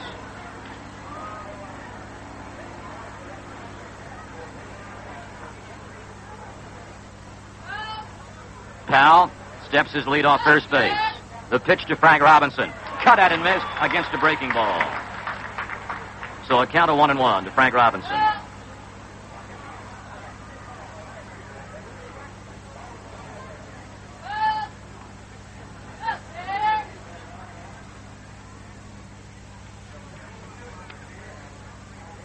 Fingers checking with tennis. And now he'll look over to Boog Powell's lead at first with nobody out in the 7th inning. Another breaking ball is a called strike. It came in belt high. This last breaking ball tossed a little bit harder to Frank Robinson than the one at which he swung. 1 ball and 2 strikes. Fingers relieves Segui in the 5th inning. He has given up 1 base hit and a walk since that time. He's ahead of Frank Robinson, 1-2. Sets to the belt. Kicks and fires. Here's a line drive. Left field way. Pulled. Just inside the line and fair. Gets by Mangual a bit. Powell racing around third. Powell coming home. The throw home by Bando. Powell safe. And Frank Robinson goes to third. Frank Robinson pulled a line shot deep to left. Just inside the foul line. Mangual had a little bit of trouble handling it, and when he did, Billy Hunter gave the wave home sign to Boog Powell. The throw came to Bando. Bando then threw to tennis, and Powell hit the plate ahead of the tag and ahead of the throw. On the throw home, Frank Robinson goes to third base. That is his first hit of this series. It gives the Orioles a lead now of 2 runs at 4-2. The batter, Elrod Hendricks, against a drawn-in Oakland infield, and out comes manager Dick Williams. Fingers has faced 2 men here in the 7th. He had Frank Robinson in a 1-ball, 2-strike hole, jammed him inside. Frank Robinson timed the pitch perfectly and pulled it right down the left field stripe. Williams has called over Bando, has also called out his catcher Tennis. He's got Locker, a right-hander, Knowles, a left-hander, going in the Oakland bullpen. And he's going to give the sign, it looks, for the left-hander Knowles. Knowles, who has warmed 4 or 5 times today. As a matter of fact, he was up in the very first inning along with Fingers when Segui got in a jam. So he calls on Knowles here in the top of the 7th inning. The story on Fingers, in relief, he has pitched 1 1/3 innings, given up 2 base hits, a run so far. He has walked 1, struck out 1. and Darrell Knowles comes on to relieve him.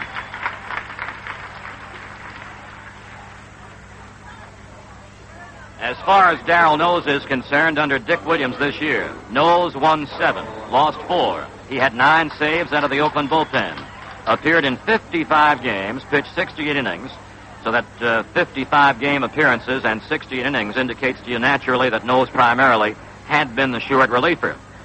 And overall, Knowles had a high earned run average of 3.5 runs a ball game.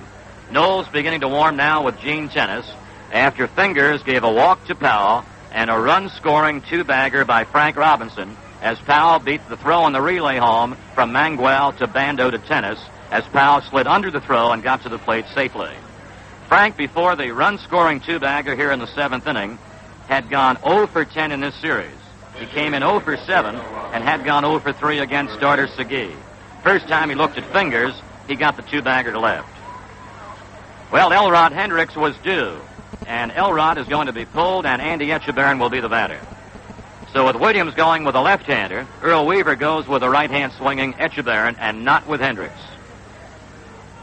Frank Robinson at third. Nobody out. Bando, Campanera, Screen, and Epstein, the A's infield. All 4 of them come to the grass.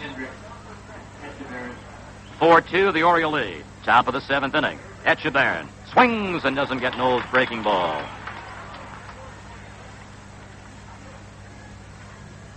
Etchebarren caught McNally and Watt in Game 1 and went 0 for 3 against Vida Blue.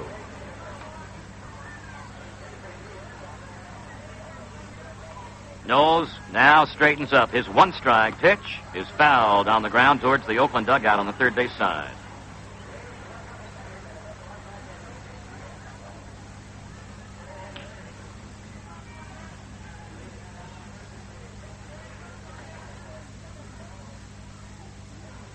Epstein wide of the first base foul line, right back of the grass, a step back of the grass, second baseman Green.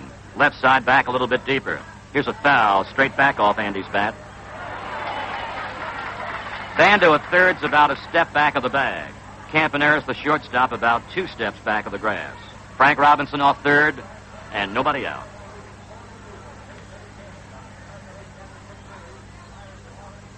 Knowles coming 2 strikes again. Etchebarren checks his swing. The pitch was low and tight.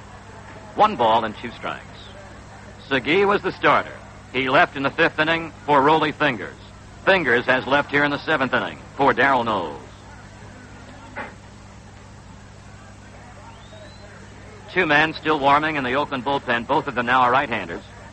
Swing and a foul straight back. The 2 right-handers are Locker and Mudcat Grant.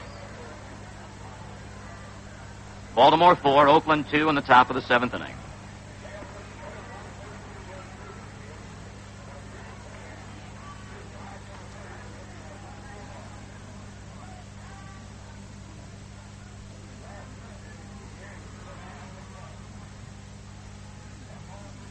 No sets is 1-2. Low inside, and Tennis had to drop to both knees. 2 balls and 2 strikes. Well, for the first time in this championship series, Oakland has produced home run power. The Orioles produced the home run power yesterday. They've not hit the long ball as yet today. They, however, lead 4-2. 2-2 to Andy. Inside, gets away from Tennis. Here's Frank Robinson running home. Tennis throws to the plate, not in time.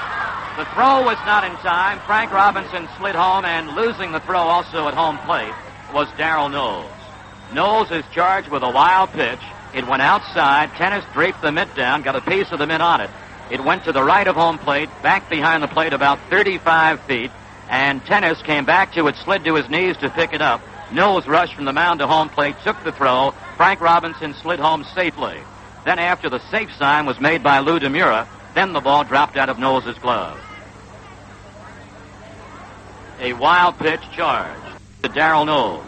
The run scored by Frank Robinson on the wild pitch makes it 5-2, and the run is charged to Fingers. Etchebarren is now at a 3-ball, 2-strike count. Full windup by Knowles. Here's a high drive pulled to left field. Mangual backing up, shades his eyes from the sun, almost loses the ball, and then makes a waist-high catch. Mangual was reaching the glove up head high, and then suddenly dropped the glove down to his waist. So Etchebarren against Knowles, batting for Hendricks. Flies to the left fielder. Brooks Robinson, who's had one of the big wallops in this ball game, a 2-run single to center field in the 5th inning to snap a 1-1 tie.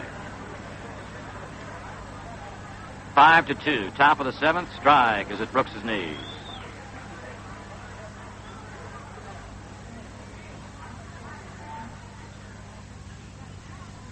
Knowles uncorks the 0-1. It's in the dirt inside. 1 ball, 1 strike.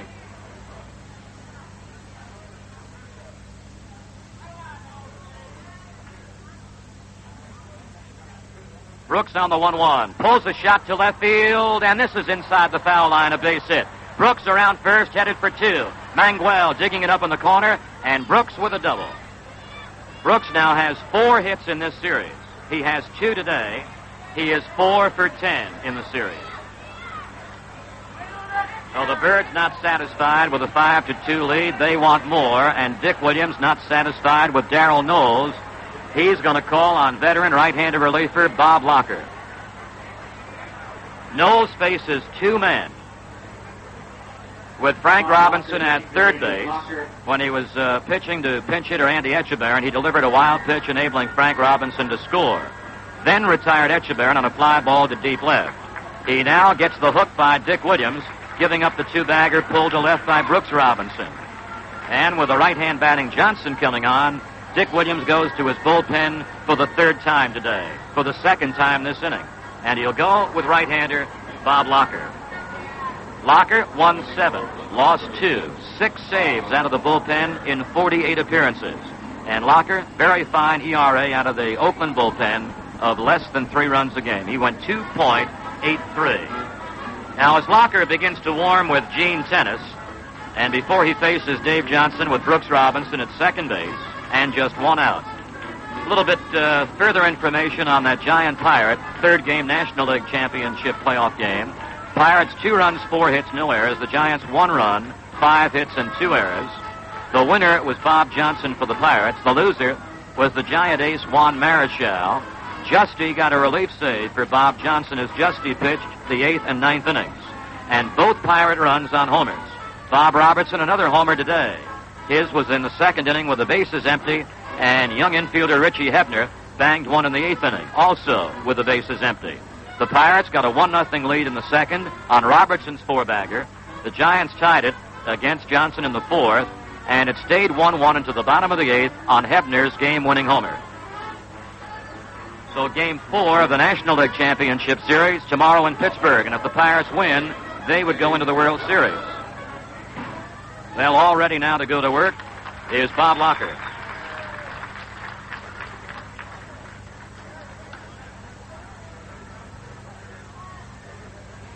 Locker replacing Knowles goes against Johnson, who's walked, doubled, and popped up. Brooks off second. And Locker is high, ball 1. Segui started, Fingers in the 5th. Knowles and Locker both in the 7th. The stretching Locker, delivering. He's low. 2 balls and no strikes. Now Locker throwing from the right side will go both sidearm and 3/4. He uses fastballs and sliders. Locker, as he hits the rubber, just gazing back to Brooks Robinson's short lead at second base. Brooks with his lead and 1 gone. On the pitch to Johnson. It's inside to the knees. 3 balls and no strikes. Well, Williams just playing even more than percentage, pulling out Knowles to come in with Locker, the right-hander, against the right-hand swings of Johnson. Wanted to get strikes against the right-hand swings, and instead has Locker fall behind 3-0. Mudcat Grant, another right-hander reliever, keeps throwing in the Oakland bullpen. Johnson on the 3-0 pitch, takes high inside and ball 4. 7 walks have been given up by Oakland pitching today. 5 by Segui, 1 by Fingers, and now Locker walks the first man he meets in relief here in the 7th inning. He loses Johnson. Brooks stays at second, and the batter is Belanger.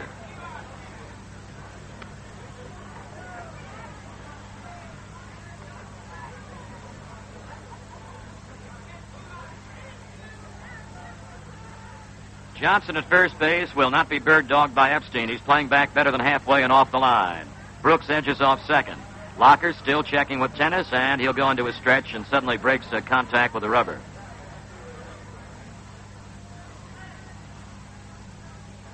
The pitch to Belanger is inside, belt high, ball one.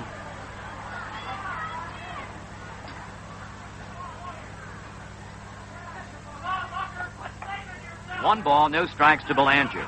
He's walked in 3 plate appearances, plus fly to left, and bounced into a forced play. He hits a foul down the right field side. Joining Grant in the Oakland bullpen is left-hander Jim Rowland. This is Rowland's first time up today. Under normal circumstances, you would have seen Rowland up early in a ball game in relief. Ball one, strike one to Belanger. He's the 6th man to bat here in the 7th inning. Oriole runners first and second. Inside to Belanger, shoulder high. 2 balls and 1 strike. Birds have 2 hits and 2 runs this inning. Powell and Frank Robinson have plated the runs. The base knocks, Frank Robinson and Brooks Robinson, both with 2 baggers.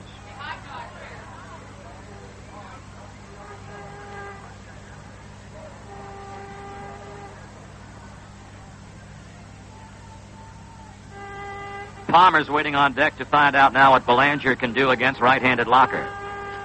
Locker with his hands down by his knees, sets, delivers. Inside, 3 balls and 1 strike. So Locker had no success against Johnson. He walked him. And he's having not much success right now against Belanger. 3 balls and 1 strike. Well, what's running through, I'm sure, Dick Williams' mind right now, if Locker loses Belanger, do I come on with Mudcat Grant? 3-1. Ball 4, that loads him up. 3rd walk of the inning, 2nd straight Locker walk. To third base is Brooks Robinson on the pass to Belanger. Advancing to second base is Dave Johnson.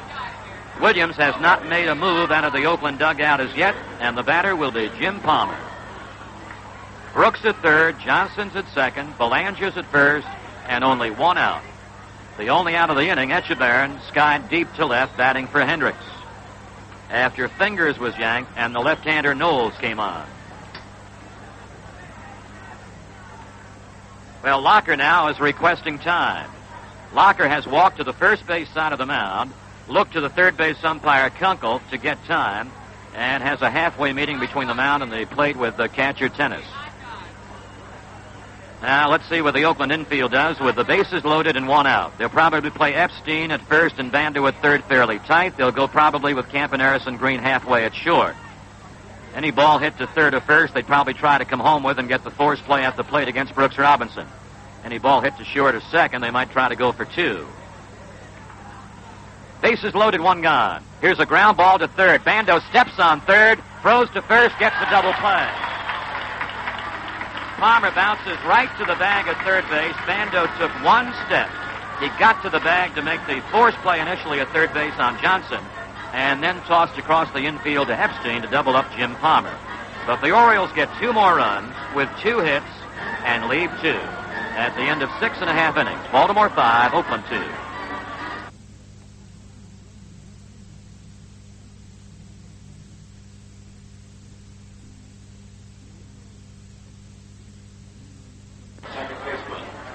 Well, we move to the Oakland half of the 7th inning. The 8th man on the order, Dick Green, then the pitching spot, and I'm sure a Dick Williams pinch hitter will make an appearance. Green, the 9th spot, and then leadoff man Campaneris. Palmer delivers with a 5-2 lead high and away to Dick Green. Here's the bottom of the 7th inning. Green has singled and fouled out. The ball 1 deal by Palmer. Fanned that and missed. 1 ball and 1 strike. Etchebarren is now catching here in the bottom of the 7th inning. Andy batted for Hendricks in the top half and now settles back of the plate here in the bottom of the 7th inning. Green not played to pull by the Oriole outfield on the 1-1. He hits a drive to right field. Frank Robinson backing off. He's going to his glove side, and Frank Robinson for the putout. Green is gone for the first out in the bottom of the 7th inning. Tommy Davis will be the batter. Tommy Davis will bat for Bob Locker. Now, Davis, during the regular Oakland season, had a great deal of success as a pinch hitter. As a pinch hitter, his average was .480. Over the regular season, Davis batted .324. In the championship series, Davis is 2 for 7.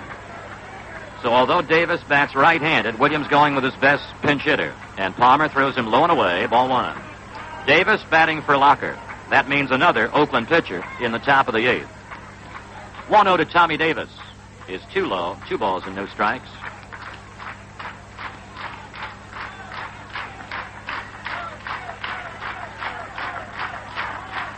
Two-0 pitch by Palmer to Davis.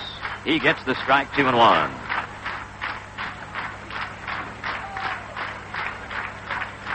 Palmer has faced 4 base hits, including solo homers by Jackson and Bando. Here's a line drive, base hit, center field.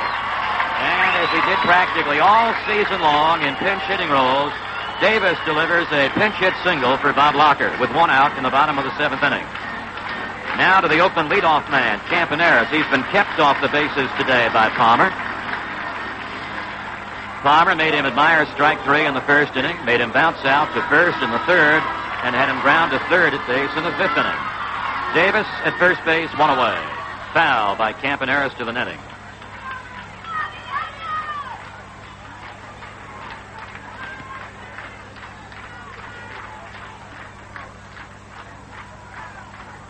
One gone, 1 on in the Oakland 7th inning. Campaneris swings and doesn't get a high delivery.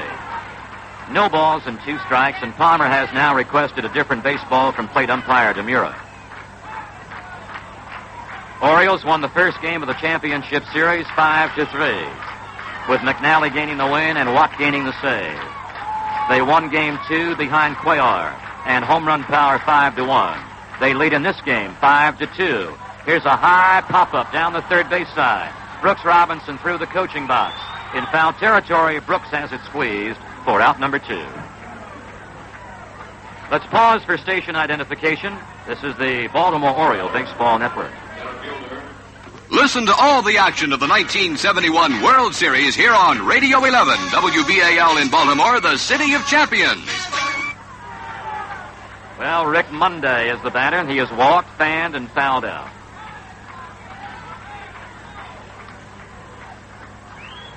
Tommy Davis, who had the 1-out pinch hit single, still at first base with 2 gone. And Echeverren has to reach up high to bring down Palmer's high fastball. Bottom of the 7th, 5-2. The Birds lead the Oakland A's. Monday, the second man in the order, trying to push along Davis, the base runner, with Jackson on deck. And Palmer knowing that he'd rather face Jackson to begin the bottom of the 8th inning than pitch to him here in the bottom of the 7th. 1-0 to Monday, fouls it to the netting. Well, after our station break, it reminds us naturally that WGBS in Miami has been identified, and the city of Miami at today's championship series game being represented by Miami photographer Jay Spencer, and we're mighty glad to have him with all the Baltimore press corps and photographers here in Oakland. 1-1 delivery. Monday takes high and away. 2 balls and 1 strike.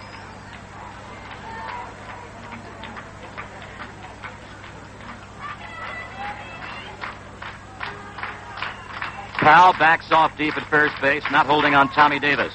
Here's a foul, straight back this way. Today's attendance is 33,176. Well, you may just have heard in the background today's paid attendance just being announced here at the Oakland Coliseum at 33,176.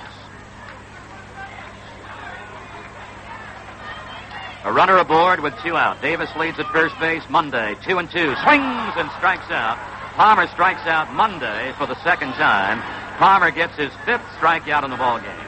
No runs, 1 hit, and Tommy Davis left at first base. At the end of 7 innings, Baltimore 5, Oakland 2. Well, the Oakland A's started Segui, relieved him with Fingers in the 5th, relieved Fingers with Knowles and Locker in the 7th, and now they bring on their 5th pitcher of the afternoon, veteran right-hander reliever Mudcat Grant. And I'm sure that Mudcat excited this crowd of better than 33,000 right before the game began by singing the national anthem. Grant, of course, makes a nice sum of money during the off-season, sings around quite a few nightclubs in the Oakland-San Francisco area. And veteran Mudcat Grant in the top of the 8th inning will lead off against Don Buford, Paul Blair, and Boog Powell. Don't forget now the box office sale of tickets to the 1971 World Series games. That's if the Orioles defeat Oakland in this American League Championship Series. Those World Series tickets will go on sale starting tomorrow morning, 9 a.m. at Memorial Stadium, until 6 p.m. tomorrow night. $10 upper and lower reserve non-chairback seats, $6 outfield reserve seats. Buford, who's had a good leadoff day, has walked and singled twice, also lined into a double play. Taking a strike, letter high, poured in by Mudcat.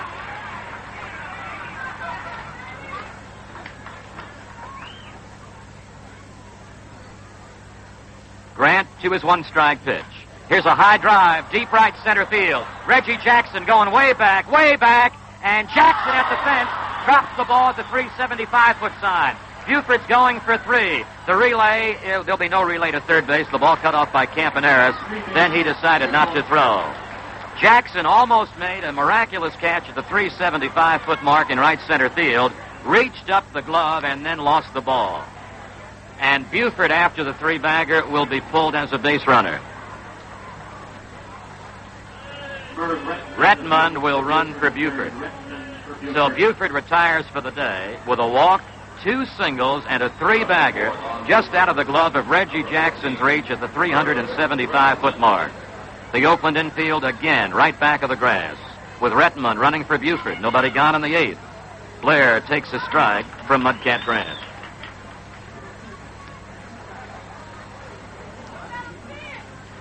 Retmund naturally will stay in the lineup and play in left field. Breaking ball is way outside to Blair. Well, the Orioles now have 10 hits to go with their 5 runs and their lead of 5-2. Ball 1, strike 1 to Blair. Grant full windup. He throws, Paul. Outside corner to go ahead, 1 ball and 2 strikes. Blair is on a 2-for-4 day.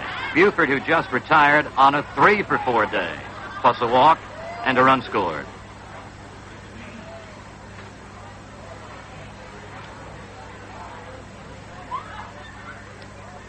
One-two to Blair by Grant. Swing and a miss at a knee-high outside corner fastball. Blair gives Grant his first strikeout. And now to Boog Powell. Powell has only been up once officially today when he struck out in the 3rd inning. Segui walked in the 1st and in the 5th. Fingers walked Boog in the 7th inning. And then Boog scored on Frank Robinson's 2-bagger inside the left field foul line. A's infield is still back of the grass with Retmund running for Buford off third base. 1 gone, 1 on at third. Powell bunts out to the mound. Retmund stays at third. Grant goes to first and retires Powell. Powell laid down the safety squeeze bunt but pushed it too hard towards Grant, and Retmund, realizing the bunt was too strong, stayed at third base. So Powell, playing with that bruised and very painful right hand, tried to squeeze home Retmund and just pushed it too hard, so he's out number 2, and the batter is Frank Robinson. Suddenly now, third baseman Bando begins to march over halfway to the mound, as does Tennis now from the plate.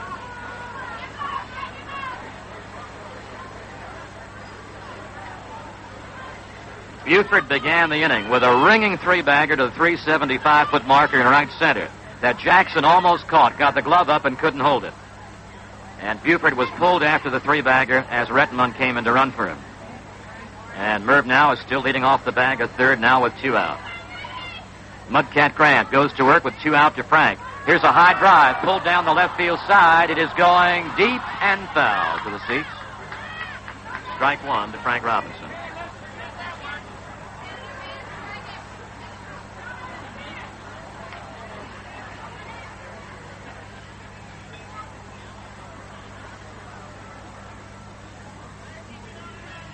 Retmund, pretty good edge off third base. Bando playing back deep against Robinson. Low outside by Mudcat. 1 ball and 1 strike. Oriole clutch base hits today. Frank Robinson with a run-scoring 2-bagger. Brooks Robinson with a 2-run scoring single. Elrod Hendricks with a deep sacrifice fly in the 1st inning.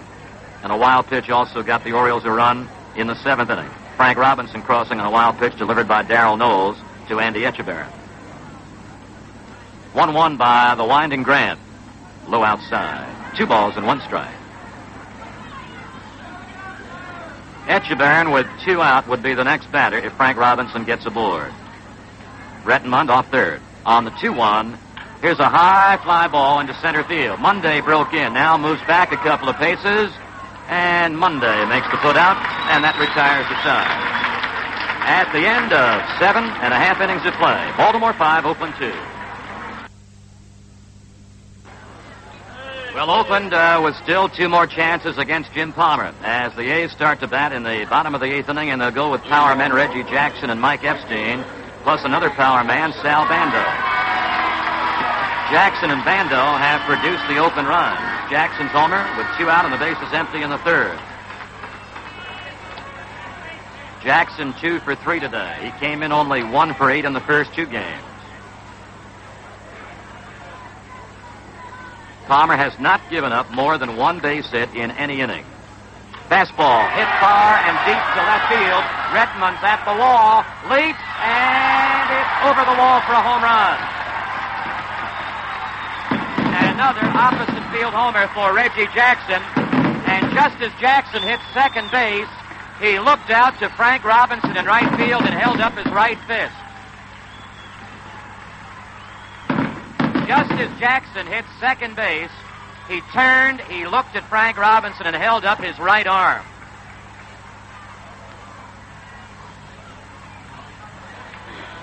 So Palmer's lead is now cut to 2 runs, and all runs have been on homers, 2 by Jackson, 1 by Bando. Bando's the on-deck man here in the 8th as Epstein is at the plate. Both of Jackson's homers to the opposite field. 5-3, the Orioles lead the A's. Strike, belt high fastball to Epstein.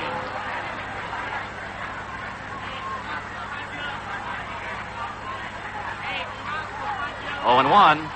Here's a foul right back under the boot. 2 strikes to the cuts of Epstein.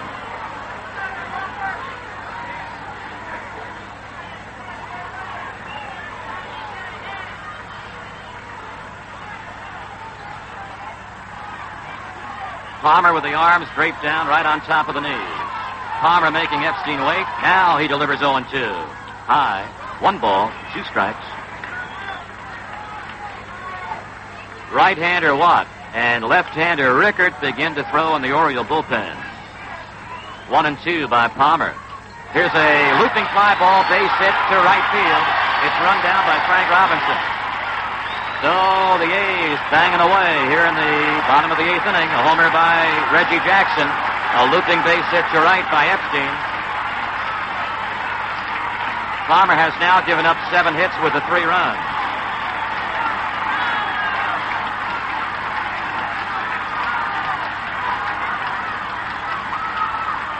Well, pressure situations are nothing new for Jim Palmer. He's been in pressure situations since the '66 World Series when he won Game 2 of that series and beat Sandy Koufax. Bando looks low, ball 1. And, of course, he won American League Championship games against Minnesota in '69 and in '70. His 1-0 to Bando is hit foul, back of the plate. Echeverren gives chase back here by the screen, and it's back of the screen and no play. 1 ball, 1 strike to Bando. 2 homers by Jackson, 1 by Bando, accounting for the 3 open runs. 5 runs, 10 hits for the Orioles. Off Segui, Fingers, Knowles, Locker, and Grant. 3 runs, 7 hits for the A's off Palmer. 1-1 to Bando. Ground ball to Belanger at short, could be 2. To Johnson, 1. To Powell, double play. Epstein and Bando doubled up on the ground ball. Johnson taking Belanger's toss and then gunning it to Powell. A 6-4-3 Oriole double play for 2 gone now in the bottom of the 8th. Here is Angel Manguel. He has gone 0 for 3 against Palmer.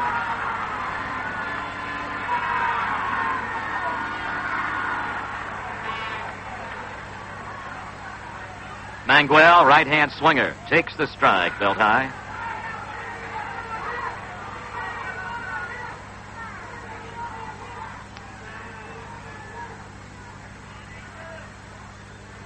Palmer going again, 0-1. Breaking ball is low outside. 1 ball and 1 strike.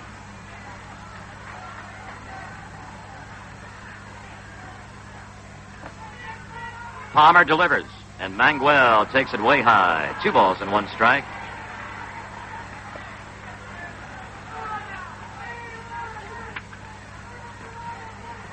Jim Palmer, back a year ago in the third game of the championship series, was the winning pitcher going the route against the Minnesota Twins and beating Bob Miller. In the championship series game as well in the third game of the other season, he also beat the Minnesota Twins.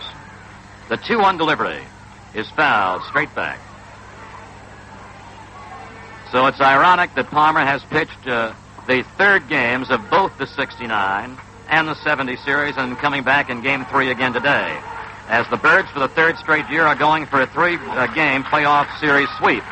Manguel hits a ground ball to Brooks Robinson at third. He's up with it, hurries his throw. It's in time to Powell, and the A's are gone in the bottom of the eighth inning.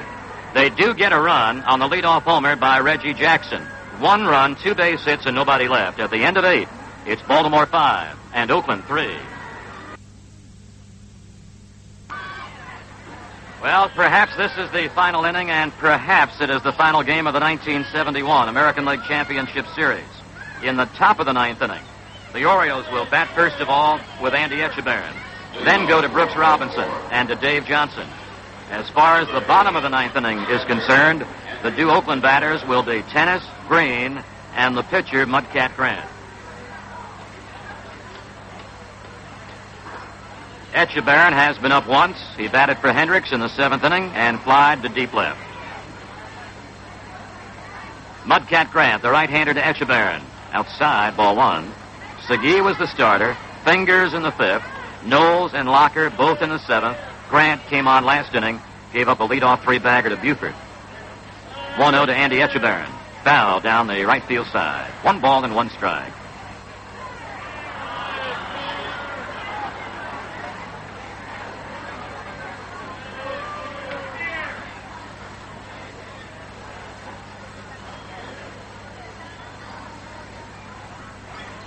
Femkowski, a right-hander, Rowland, a left-hander. They're both throwing in the Oakland bullpen. 1-1 by Grant to Etchebarren. High, 2 balls and 1 strike. Orioles are run in the first inning. Elrod Hendricks' sacrifice fly played at Buford. 2 more in the 5th inning on Brooks Robinson's 2-run single. 2 more in the 7th inning. 2-1. Here's a high fly into right field. Reggie Jackson breaks to his left. Jackson's there. He's got it. First out in the top of the 9th inning. Etchebarren skies to the right fielder, and now to Brooks Robinson with a 2-for-4 afternoon and 4-for-10 in the series.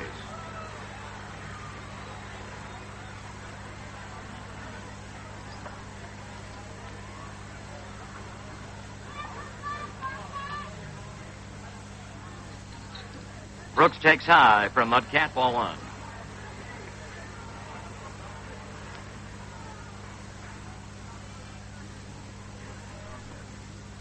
Strike is on the outside corner. 1 ball, 1 strike. Brooks' last trip, he doubled in the 7th inning, pulled it to the left field corner. 1-1 by Mudcat Grant is fouled to the right field area. 1-2. Well, there is a tomorrow for the Birds if the A's could come back in the bottom of the 9th inning. And naturally, if the A's do not come back, there is no tomorrow. The tomorrow for the Orioles, if the A's don't come back, would be on Saturday to begin the World Series.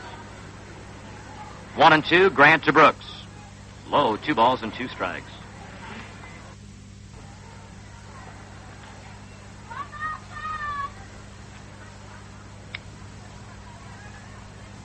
Yesterday, in Game 2 of the championship series, Dick Williams did not have to go to his bullpen at all. He's gone there quite a few times today. Here's a high drive, left center field. Monday racing way back. He's on the warning track. Halfway back on the track, retires Brooks Robinson. Had Brooks just pulled that a little bit more, that would have been out of here. So Brooks, for the second out in the 9th inning, 2 for 5 on the day, and 4 for 11 in the series. Dave Johnson, 1 hit, a double, and a pair of walks. Grant to Davy J. Letter high strike.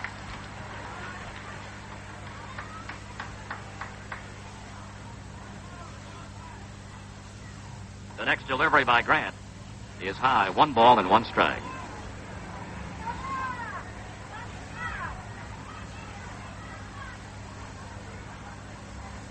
Grant now taking just a quick stroll for himself to the grass behind the mound to rub up a ball.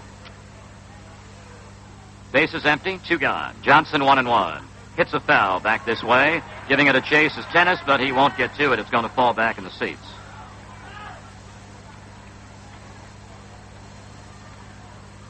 Johnson popped up in the second inning against Segui. Doubled to the wall in left field right in the corner against Segui in the fourth inning.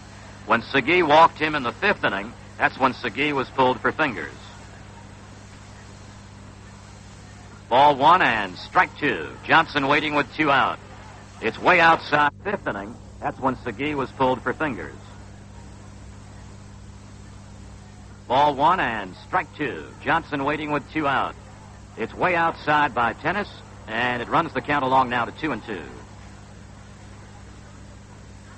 It has been rare during the ballgame today that Williams hasn't had 1 or 2 fellas warming up in his bullpen. He still has Klimkowski with Rowland throwing here in the top of the ninth.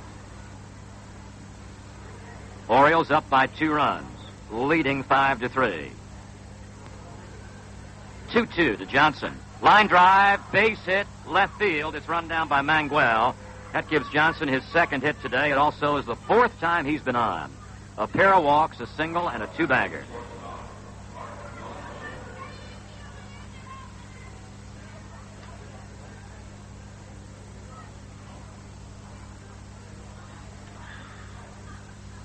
Here's the 8th man now in Skipper Weaver's order, shortstop Mark Belanger, and he's tossed low by Mudcat Grant.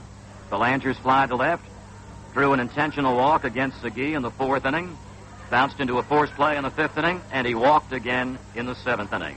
Johnson's lead with 2 out. Low outside to Belanger, so he moves ahead of Grant at 2 balls and no strikes.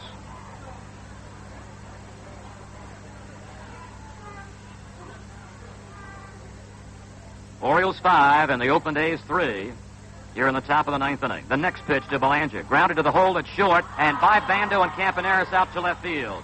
It advances Johnson to second base and will bring up Jim Palmer. Belanger has been a base runner 3 times today with 2 walks and now this 9th inning base hit. Orioles now have 12 hits. They had 6 off Segui, 2 off Fingers, 1 off Knowles, 3 off Grant since the 8th inning. Buford's 3-bagger and singles here in the 9th with 2 out by Johnson and Belanger. Here's Palmer. He has one of the base hits. Belanger escapes off first. He's not held by Epstein as Grant goes high to Palmer. At second base, the runner is Johnson.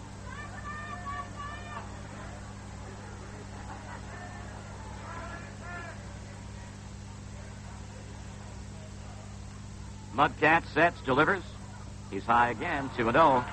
2 balls and no strikes. Retmund's in the on-deck area. He ran for Buford after Donnie's 3-bagger in the 8th inning, and then remained in the lineup and went to left field.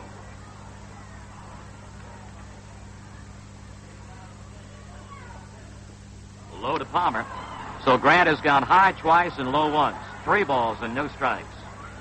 And although we are looking down to the Oakland dugout and cannot see inside it, I'm sure that Williams is up and thinking again about bringing on somebody from his bullpen. 3-ball, no strike delivery is strike 1 call. In case you missed that Pirate-Giant final, the Pirates won Game 3 of the National League Series, beat the Giants 2-1. They lead in games 2 victories to 1. Palmer takes strike 2, belt high. So Grant coming back from 3-0 to go 3 balls and 2 strikes. On the 3-2 pitch, Johnson will head from second to third. Belanger will go from first to second.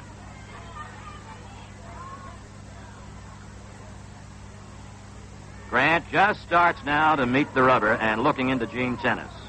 He watches runners at second and first, delivers. Here's a foul straight back as the runners were going. Johnson going to third will return to second. Belanger will move back to first.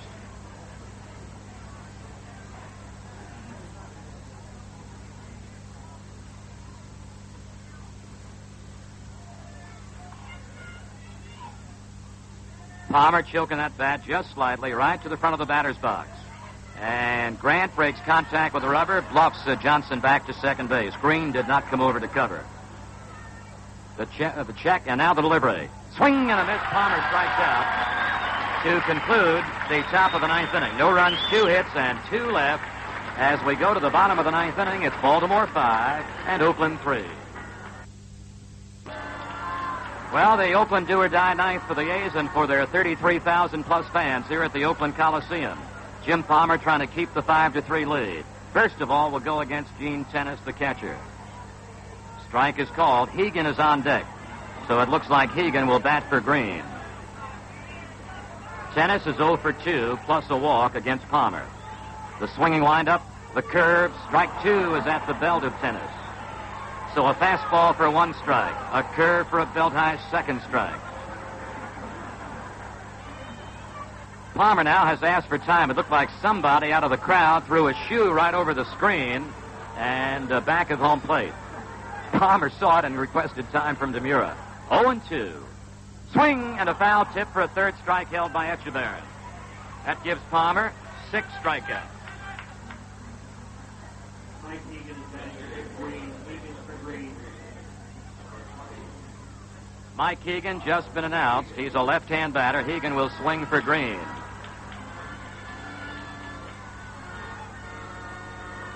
Hegan is making his first plate appearance in this playoff series. During the season, Hegan batted at .226. Son of the Yankee coach, Jim Hegan. Strike is at Hegan's knees.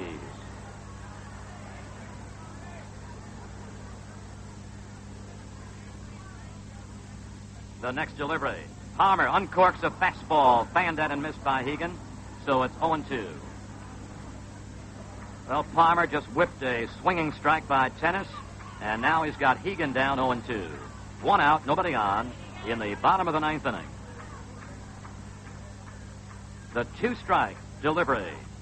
Swing and a miss as Palmer fans Tennis and now strikes out the pinch hitter Hegan, and Dick Williams comes on with another pinch hitter, former Oriole Kurt Leffery. Kurt Leffery is batting for Grant. Leffery for Grant.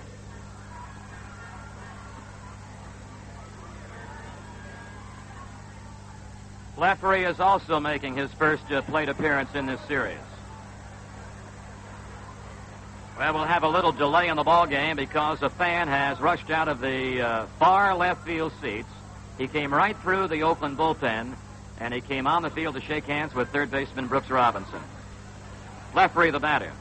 For Oakland this year, batted .212. 6 homers, 14 runs batted in. 2 gone in the ninth and nobody on. High to Leffery, ball 1.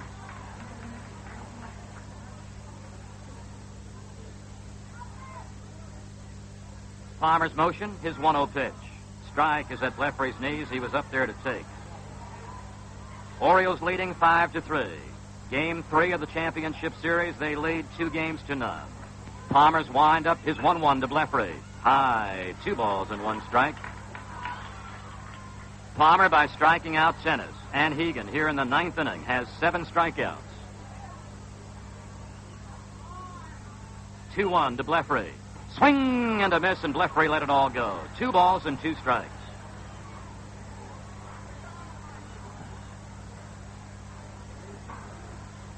All right, Palmer, 2-2 to Leffery.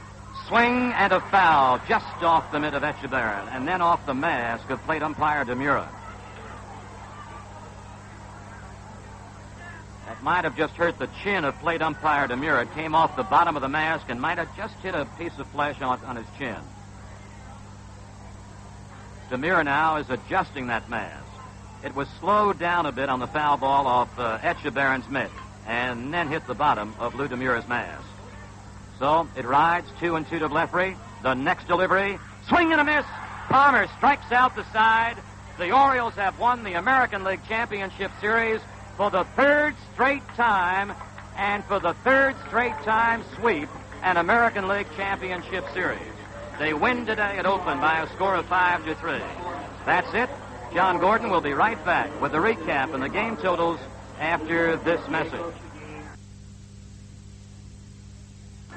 Hello again, everybody. This is John Gordon for Chuck Thompson and Bill O'Donnell as the world champion Baltimore Orioles for the 3rd consecutive year will be in the World Series, which starts Saturday at Baltimore's Memorial Stadium. Here today, they have defeated the Oakland A's by a score of 5-3, with Jim Palmer for the 4th time in his pitching career clinching an American League pennant for the Orioles. He did it in 66. He did it in the last 3 years, 69, 70, and 71. Today, the Birds jumped on starter Diego Segui for a run in the first and a sacrifice fly by Ellie Hendricks that scored Don Buford, who had opened the game with a walk. They got 2 more runs off of Segui in the 5th inning when they took a 3-1 lead on a bases-loaded single by Brooks Robinson, and it was a 2-out hit. Brooks drove in a pair of runs to make the score 3-1. Oakland had tied the score at 1-1 on a Reggie Jackson home run in the 3rd inning. And then the Orioles, after Jackson had homered again to make it 3-2, or Bando had homered to make it 3-2 in the 6th inning, the Birds then took a commanding lead as they scored 2 more runs in the 7th inning to lead it 5-2 on a walk to Boog Powell and a double by Frank Robinson that plated Powell, and then Frank Robinson scored on a wild pitch by reliever Darrell Knowles. And the final run of the game was scored in a home run by Jackson in the 8th inning, his 2nd of the game. For the winning Orioles, they were 5 runs, 12 hits, no errors, and 13 left on base. And the Birds had numerous opportunities today to break this ball game wide open, although they did win it by 2 runs. For the losing A's, who dropped 3 in a row in the American League Championship Series to the Orioles, they were 3 runs, 7 hits, no errors, and 6 left. The Birds got their 2nd straight complete game in the Championship Series as Palmer went all the way, allowing but 7 hits. He struck out 8, including the side in the 9th inning, and that was tennis. Pinch batter Hegan and pinch batter Blefrey. He walked 3, and he gives up the 3 runs on the solo homers by Jackson. He hit 2, and Bandu, who had 1. Segui was the losing pitcher, followed by relievers Fingers, Knowles, Locker, and Grant, as manager Dick Williams of the Oakland club tried to pull all stops and win the game the A's had to win to stay alive in the American League Championship Series. Hard to believe that the Orioles have now won 9 straight playoff games. They've swept the Minnesota Twins in 69, in 70, and here in 71 as they move into the World Series for the 3rd straight year. They have taken the Oakland A's in 3 straight, winning Sunday 5-3, yesterday 5-1, and today again by a score of 5-3. So the World Series will start Saturday, and it'll either be the Pirates or the Giants, and at this moment, the Pirates are in the driver's seat in that National League playoff series, leading 2-1 over the San Francisco Giants as they won a squeaker today by a 2-1 score at Pittsburgh. 5-3 is the final, and once again, the Baltimore Orioles are the American League pennant champions in baseball. This program was brought to you by authority of the Baltimore Orioles Baseball Club under rights purchased by the National Brewing Company. Any rebroadcast or other use of this play-by-play description without written consent is prohibited. Well, the next Oriole broadcast will be Saturday when the Orioles meet the National League pennant winners, either San Francisco or Pittsburgh, at Baltimore. Our producer-engineer for this American League Championship Series game has been Ken Kimball. Now this is John Gordon, along with Chuck Thompson and Bill O'Donnell, saying so long from Oakland. And once again, the final score. The Orioles win the American League pennant 5-3 over Oakland.